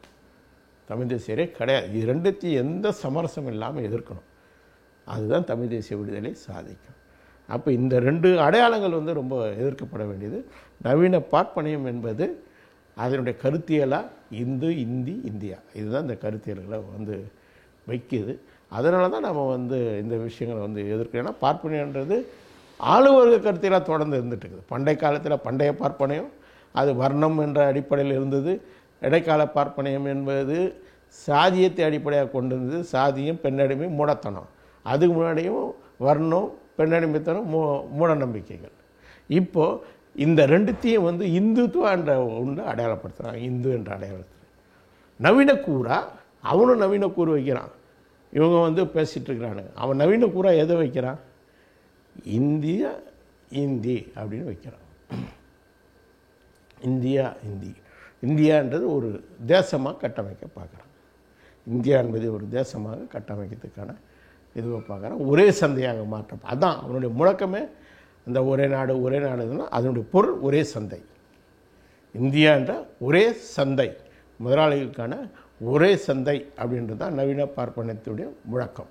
அது நேரடியாக ஒரே சந்தை என்பதற்கு பதிலாக ஒரே தேசம், ஒரே பண்பாடு, ஒரே மொழி, ஒரே எலெக்ஷனு, எல்லா விஷயங்களையும் ஒரே பொது சிவில் சட்டம் இப்படின்னு எல்லாம் ஒரே இதுன்னு அப்படின்னு கொண்டு வருதுன்றது இதனுடைய ஆனால் இது உள்ளார ஒரு பெருந்தேசியவாதமாக கட்டமைக்கிற கட்டம் அதில் இருக்குதுன்றதை கூட புரிஞ்சிக்க வேண்டியிருக்கு. சும்மா சூன்யவாதம் இது கூமுட்டத்தனமாக பேசிகிட்டு இருக்கக்கூடாது. ஏன் சொன்னால் இந்தியை அவங்க தொடர்ந்து பயன்படுத்தி கிட்டத்தட்ட இந்தியாவில் அதிகமாக பேசக்கூடிய மொழி பேசக்கூடியவங்களாக இருக்கக்கூடியவங்களாம் இந்தியை கொண்டு வந்துட்டாங்க. மெஜாரிட்டி இந்தியாவிலே இப்போ அதிகமாக எண்ணிக்கையில் கிடையாது. தனி மொழிகள் என்றால் எண்ணிக்கையில் இன்றைக்கி ஹிந்தி பேசுகிறவங்களுடைய எண்ணிக்கை அதிகமாக இருக்குது. நகரங்களில் முழுக்க கொண்டு வந்துட்டாங்க. அவர்கள் மூலமாக ஒரு இந்தி பெருந்தேசியவாதத்தை கட்டமைக்கிறாங்க. இந்தியான்ற பெருந்தேசியவாதத்தை கட்டமைக்கிறாங்க. அது யதார்த்தமாக நின்றுட்டுருக்குது. நாம் தமிழ் தேசிய உணர்வை விட அது பலமாக இருக்குது. நம்ம இவங்ககிட்டே இருக்குது. தமிழர்கள்கிட்டேயே நாம் தமிழ் தேசியர்கள்கிட்டேயே அவர்களுடைய சாதிய சிந்தனையும் இந்திய சிந்தனையும் பலமாக இருக்குது. இதை புரிஞ்சிக்காமல் திரும்ப நாம் அவங்க அதாவது ஒரு தேசியன்னு இல்லை, 2 தேசியத்துக்கான ஈழத்தை மாதிரி 2 தேசியத்துக்கு சண்டைலாம் இங்கே இல்லை அப்படின்னு பேசுறதுன்னா முட்டாள்தானே. ரொம்ப தெளிவாக கட்டமைக்கிறாங்க. இந்திய பெருந்தேசியவாதத்தை அவங்க தெளிவாக கட்டமைக்கிறாங்க. இது சண்டை நடக்குதா இல்லையா? கர்நாடகாவில் சண்டை நடக்குது, பேங்க்கில் நடக்குது, மகாராஷ்டிராவில் நடக்குது, பேங்க்கில் நடக்குது. ஏன் நடக்குது? அவங்க இந்தியை ஒரே மொழியாக, ஒரே தேசிய மொழியாக கட்டமைக்கிறாங்க. இதுக்கு எதிர்க்கத்தான் நம்ம தமிழ்நாட்டிலேருந்து தொடர்ந்து போராடுறதுன்னு விளைவாக தான் கர்நாடகா, மகாராஷ்டிரா பண்ணுறாங்க. அப்போ நம்ம இன்னும் கூர்மைப்படுத்தி தெளிவாக வைக்கணும். அதை தெளிவாக நாம் இந்திய பெருந்தேசியவாதத்துக்கு எதிராக, இந்திய பெருந்தேசிய மொழி என்ற சிந்தனைக்கு எதிராக அந்த கருத்தாக்கத்துக்கு எதிராக நாம் ஒரு போராட்டத்தை, ஒரு கோரிக்கைகளை, முழக்கங்களை கட்டமைக்க வேண்டிய தேவை இருக்குது. மற்றொரு விஷயம், போன தடவை அது அந்த விவாதத்துக்கு சொல்ல மறந்துட்டேன். என்ன விஷயம்னா, நான் ஏற்கனவே சொன்ன மாதிரி தான், முதலாளித்தம் எப்படி ஃப்ரான்ஸை தவிர கிளாசிக்கல் முதலாளித்தமாக எங்கேயும் உருவாகலையோ, அதுபோல் தேசிய இனமும் வந்து அங்கேயே கூட அப்படி கிளாசிக்கலாக உருவாச்சுன்னு சொல்ல முடியாது. அங்கே வந்து ஒரு 40-45% தான் ஃப்ரெஞ்சு மொழி பேசுகிற மக்கள் இருந்தாங்க. பெரும்பான்மை வேறு மொழி பேசுகிற மக்களும் இனக்குழுக்களும் தான் இருந்தாங்க. இருந்தாலும் ஃப்ரெஞ்சு வந்து தேசிய மொழி என்ற அடிப்படையில் அங்கே திருத்தப்பட்டு ஃப்ரெஞ்சு தேசம் என்பது கட்டமைக்கப்பட்டது. பின்னாடி வந்து அது வந்து முதலாளித்துவம் வேறு இதுவாக மாறி ஏகாதிபத்தியங்களாக மாறி, ஏகாதிபத்தியம் எந்த நாடுகள்லையும் முதலாளித்துவ சமூகத்தை உருவாக்காமல், அங்கிருந்த சமூகங்களில் அடிக்காமல், அங்கே இருக்கிற சமூகங்களில் எதிர்க்கப்படுகளை மட்டும் அடித்து, உற்பத்தி சக்திகள் வளர்ந்திருந்தால் அதை மட்டுமே அடித்து, அதாவது முதலாளித்துவம் வளர்ந்தால் அதை மட்டுமே அடித்து தன்னுடைய காலனி நாடுகளாக மாற்றுறாங்க. அப்போ ஏற்கனவே அங்கே இருந்த நிலவி கொண்டிருந்த சமூகங்கள் இருக்கு இல்லையா, அது வந்து ஒரு இனக்குழு சமூகமாக இருக்கலாம், ஆப்பிரிக்காக்கள் போன்ற, இல்லை நிலவுடைமை நம் நாடுகள் போன்ற நிலவுடைமை சமூகங்களாக இருக்கலாம். இப்படி இந்த சமூகங்கள் மீதே அவங்களுடைய பண்ணது வந்து என்ன ஆச்சுன்னு சொன்னால், அப்போ காலனிய எதிர்ப்பு போராட்டம் என்பது வந்து ஒரு தேசிய விடுதலை போராட்டம் என்ற தன்மையை வந்து அடையுது. அப்போ காலனிய எதிர்ப்பு போராட்டம் தேசிய விடுதலை போராட்ட தன்மையை அடையும் போது தான் ஸ்டாலின் வந்து அதை வந்து என்ன பண்ணுறாருன்னு சொன்னால், அதை தேசிய விடுதலை போராட்டங்களிலும் ஒரு பரிணாமமாக வந்து அங்கீகரிக்கிறார். அப்போ நிறைய கேள்வி வருது. ஆப்கான் போராட்டத்தை ஆதரிக்கிறார், பிரிட்டிஷ் எதிர்த்த ஆப்கான் மன்னருடைய போராட்டத்தை. அவன் மன்னர் வந்து ஒரு நிலவுடைமை சக்தி. ஒரு நிலவுடைமை சக்தி எப்படி வந்து ஆதரிக்கலாம் நம்ம? அவன் எப்படி வந்து தேசிய விடுதலை போராட்டத்தினுடைய இதுவாக மாறுவான்? அவன் முதலாளி கிடையாது, அவன் தேசிய முதலாளி கிடையாது, அவன் எப்படி வந்து மாறுவான்னு சொல்லும்போது தான் வந்து விளக்குறார். அப்போது ஏகாதிபத்தியம் என்பது உலகத்தில் ஒரு இதுவாக உருவாக்கப்பட்ட பிறகு இன்றைய கட்டத்தில் இந்த ஏகாதிபத்தியத்தை எதிர்த்த போராட்டங்களும் தேசிய விடுதலை போராட்டங்கள் தான் அப்படின்னு சொல்கிறார். அது எந்த சக்திகளாக இருந்தாலும் அது ஒடுக்கப்படுது.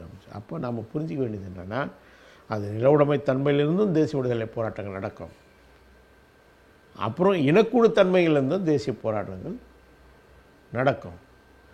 அது வேறு வந்து மத ரீதியாகவோ நிற ரீதியாகவோ வட்டார ரீதியாகவோ எந்த ஒடுக்குதல் வந்து ஏற்கனவே இந்த காலனியை வந்து உருவாக்குறதுனால எந்த ஒடுக்குதல்கள் மேலோங்கி இருக்குதோ அந்த ஒடுக்குதலின் விளைவாகவும் அது நடக்கும். இது வந்து நம்ம புரிஞ்சுக்கணும். ஏன்னா இன்னும் சில தப்பாக எழுதுகிறாங்க. அதாவது விஷயம் என்னென்னா,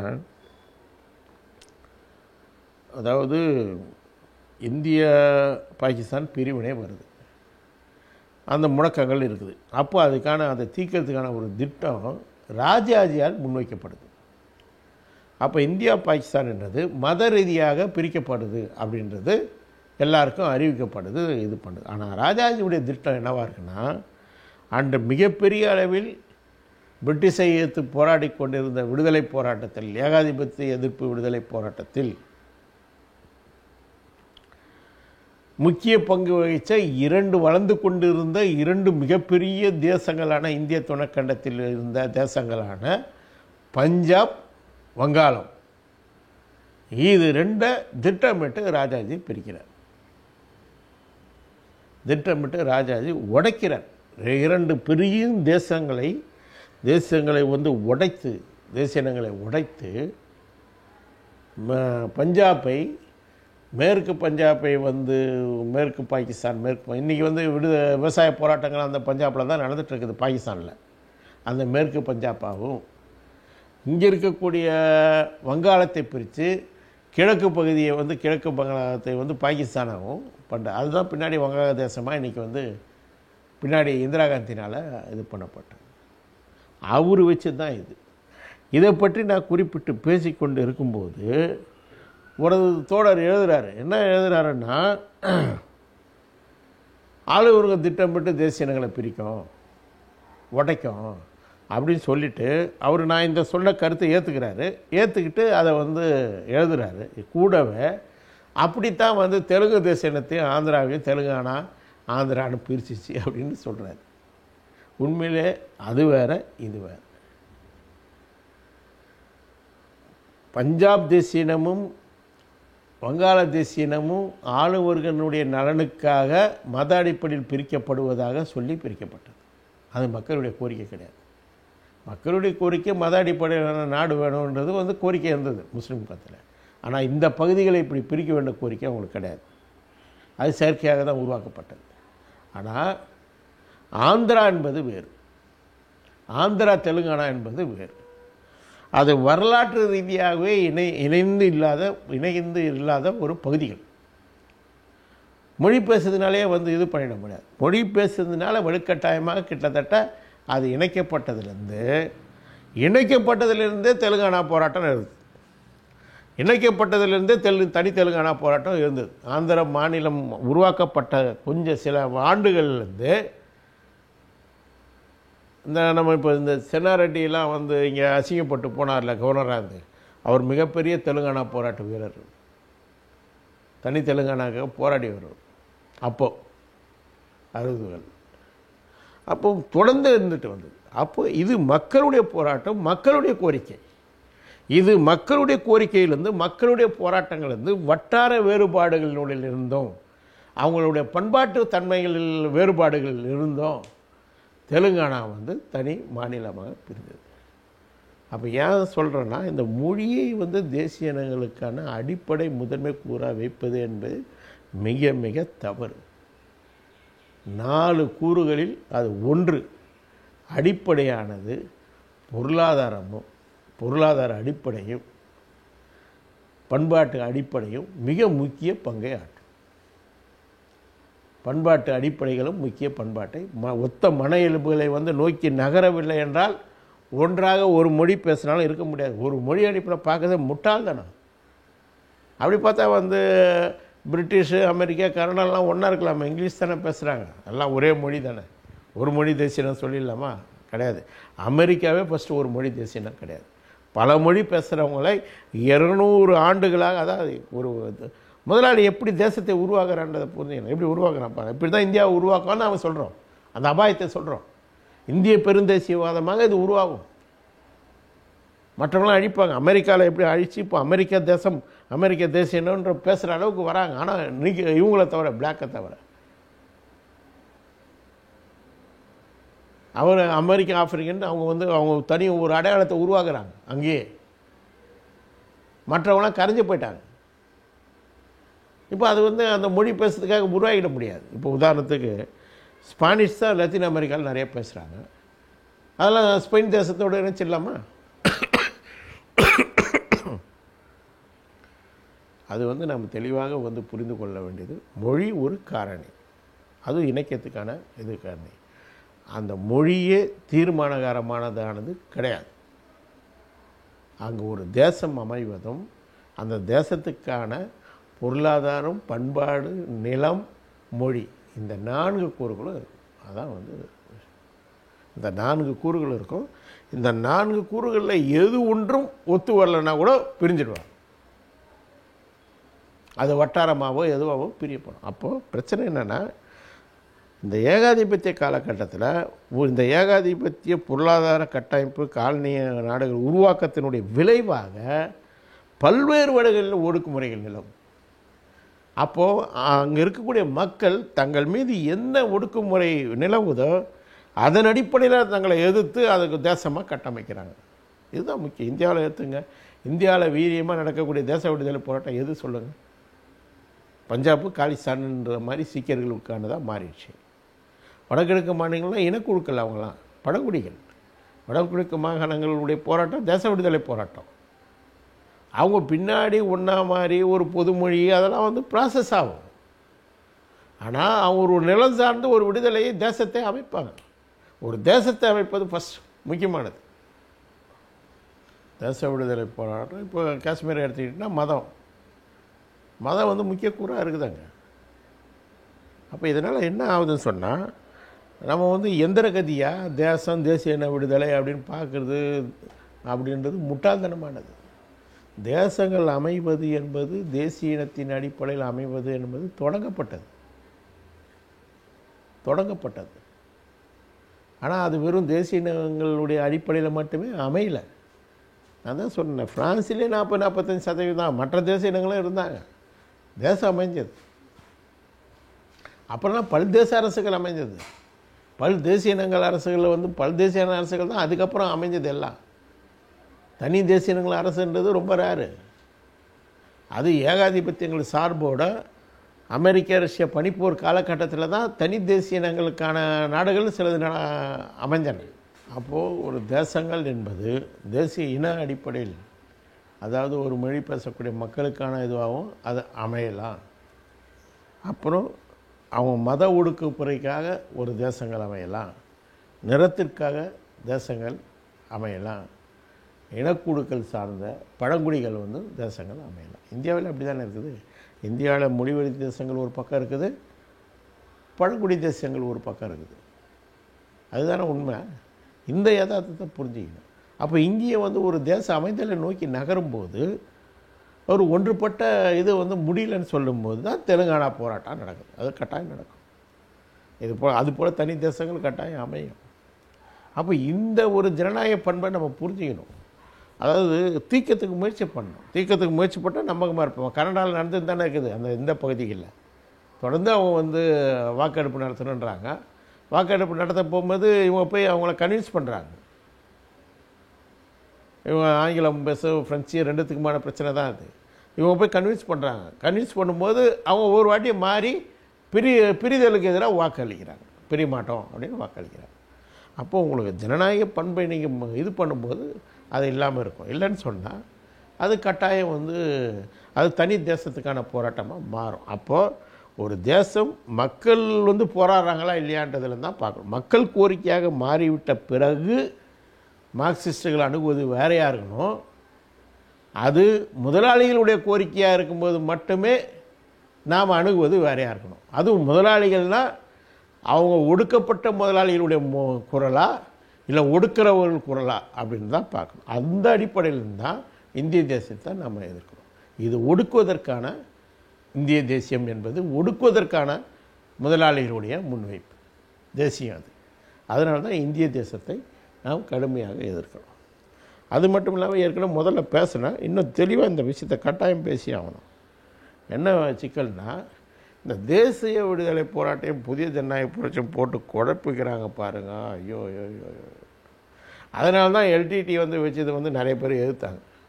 எல்டிடி புதிய ஜனநாயக புரட்சி வைக்கல, அதனால் வந்து அது வந்து நாங்கள் வந்து ஏற்றுக்க முடியாது அப்படின்னு சில இவங்க சொன்னாங்க. அப்போது அதனுடைய விஷயம் என்னென்னா, தேசிய போராட்டமும் புதிய ஜனநாயக புரட்சியும் ஒன்று கிடையாது. ஒருவேளை அங்கே கம்யூனிஸ்ட் கட்சி வளர்ச்சி போக்கில் தேசிய வளர்ச்சி போக்கில் விடுதலை அரசை கைப்பற்றுவது வந்து கம்யூனிஸ்ட் கட்சியே வந்து மார்க்சிய கட்சியே வந்து கைப்பற்றுதுன்னு சொன்னால், புதிய ஜனநாயக புரட்சியை வச்ச சொன்னால் அங்கே வந்து நிறைவேற்றிக்கலாம், ஒன்றும் பிரச்சனை கிடையாது. ஆனால் தேச விடுதலை போராட்டங்கள் ஐநா உருவான பிறகு, அது ஐநாவில் வந்து அங்கீகரிக்கப்பட்ட பிறகு தேசிய உரிமை உலகத்தில் நடந்த தேசிய விடுதலை போராட்டங்கள் எல்லாமே இந்த பனிப்போர் காலகட்டத்தில் அமெரிக்கா ரஷ்யா சார்ந்து விடுதலை பெற்றுள்ளன. ஒன்று. ரெண்டாவது, அமெரிக்காவுடைய வீழ்ச்சிக்கு பிறகு ஒற்றை துருவ அரசாக அமெரிக்கா வந்த பிறகு பொது வாக்கெடுப்புகள் அமெரிக்க சார்பு இதில் பொது வாக்கெடுப்புகள் நடத்தி சில தேசங்கள் அமைஞ்சன. இந்த ரெண்டு போக்கு தான் இது வரைக்கும் வந்து நம்ம இரண்டாம் உலகப் போருக்கு அப்புறம் நடந்திருக்கக்கூடிய விஷயங்கள்.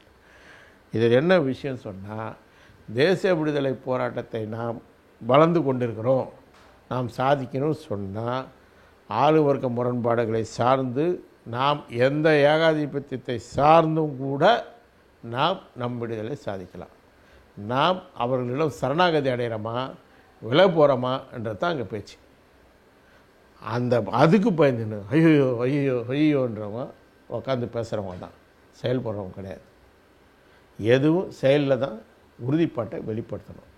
ஸ்டாலின் எப்படி வந்து ஆளுவர்க்கங்களோட அனைத்து கூட்டங்க போட்டும் எப்படி விலை போலியோ, எப்படி மாவை விலை போலியோ, அவங்க தான் நம்ம முன்னுதாரணம். அதுபோல் நம்ம உறுதியாக இருக்கணும். அப்போ தேசிய விடுதலை போராட்டங்கள், தேசிய போராட்டங்கள்லாம் புதிய ஜனநாயக புரட்சியோடு தான் முடியணும். புதிய ஜனநாயக புரட்சி தான் அதுக்கு திட்டம் அப்படின்னு சொல்கிறதே மிக தவறானது. அது தேசிய விடுதலை போராட்டங்களை வளர்ச்சி பெறும்போது நாம் எதிரி ஆழ்வர்க்கங்களோடு இணைஞ்சு நாம் போராட்டத்தை சாதிக்க முடியும். அப்போது ஈழப் போராட்டத்தை நம்ம அப்படி தான் சொல்கிறோம். இன்றைக்கி அவங்களுக்கு இருக்கிற முதல் ஒடுக்குமுறை சிங்கள பேரினவாதம். சிங்கள பேரினவாதத்தினுடைய ஒடுக்குமுறையிலிருந்து, அதனுடைய அதிகாரத்திலிருந்து, அதனுடைய பாசிச எதிர்த்து அதிகாரத்திலிருந்து அவங்க விடுதலை முதன்மையாக அடைந்தால் போதும். அவ்வளோதான், அதிகார மாற்றம் தான். அது ஒரு இடைக்கட்டம் அது.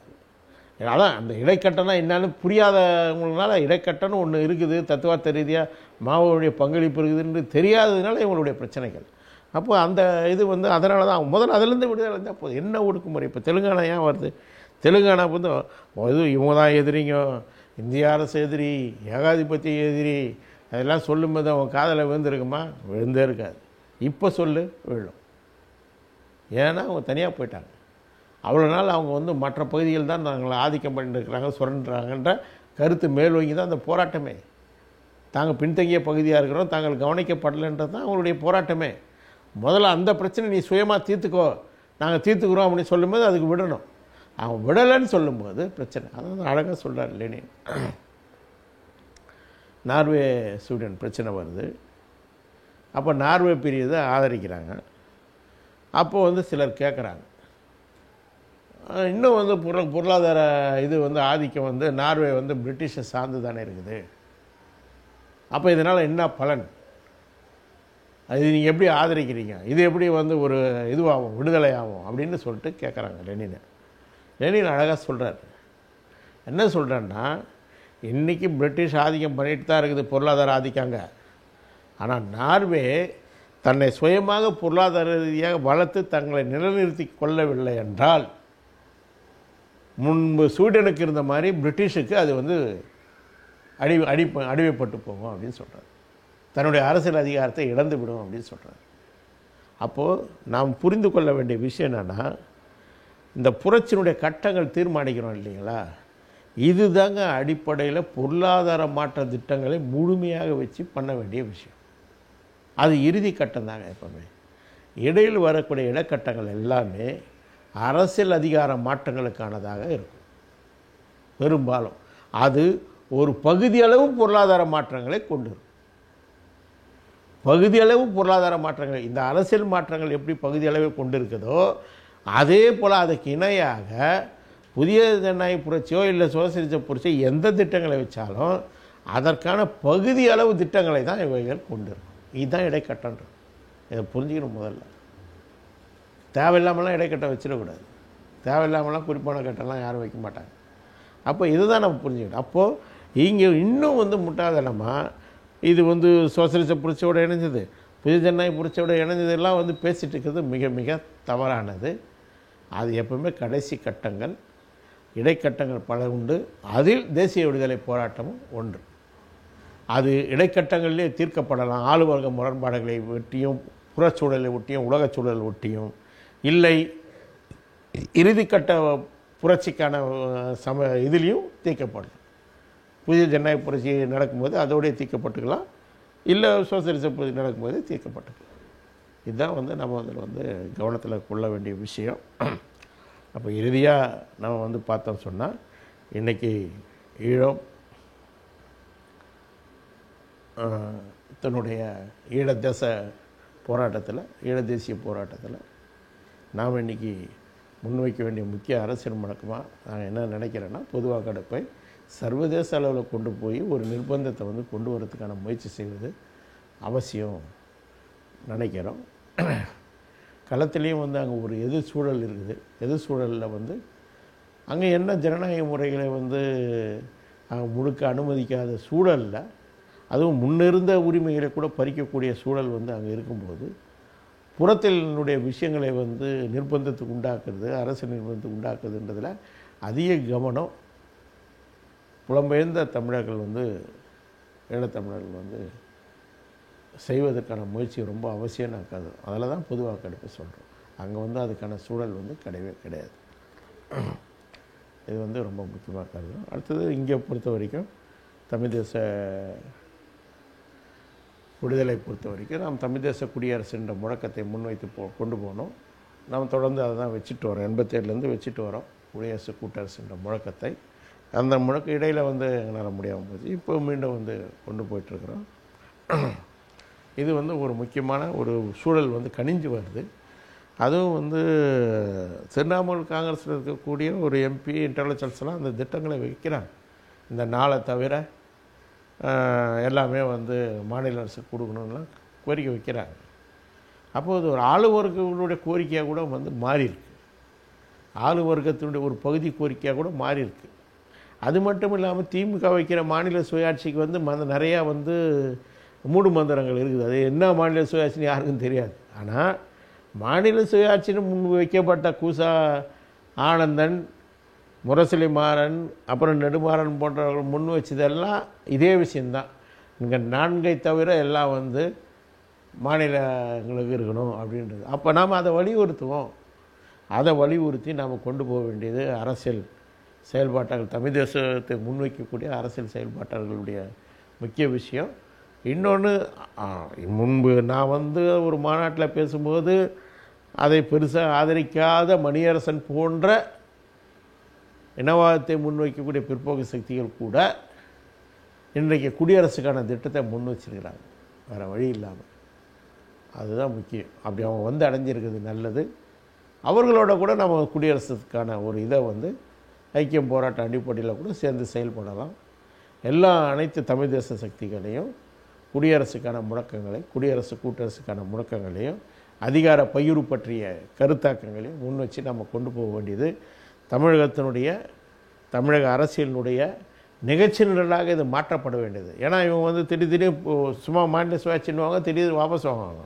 ஏன்னா நாம் விடாமல் அவங்கள அதில் தள்ள வேண்டியது ரொம்ப அவசியம். இந்த ஆளும் வர்க்கங்களை கூட ஒரு நிர்பந்தத்தின் காரணமாக நம்ம தள்ள வேண்டிய அவசியம். ஏன்னா அவனுக்கு ஆதரவான நீதிபதியை வச்சு அவசரமாக உச்ச நீதிமன்ற நீதிபதி அளித்த தீர்ப்பையே அவங்க வந்து மாற்றக்கூடிய அளவுக்கு அவங்க வந்து சங்கிகளுடைய சாம்ராஜ்யம் வந்து எல்லாவற்றிலையும் ஊடுருவி இருக்கும்போது நாம் ரொம்ப விழிப்போடும் உறுதியோடவும் ஒருங்கிணைந்தும் நாம் வந்து செயல்பட வேண்டியது அவசியம் இருக்குது.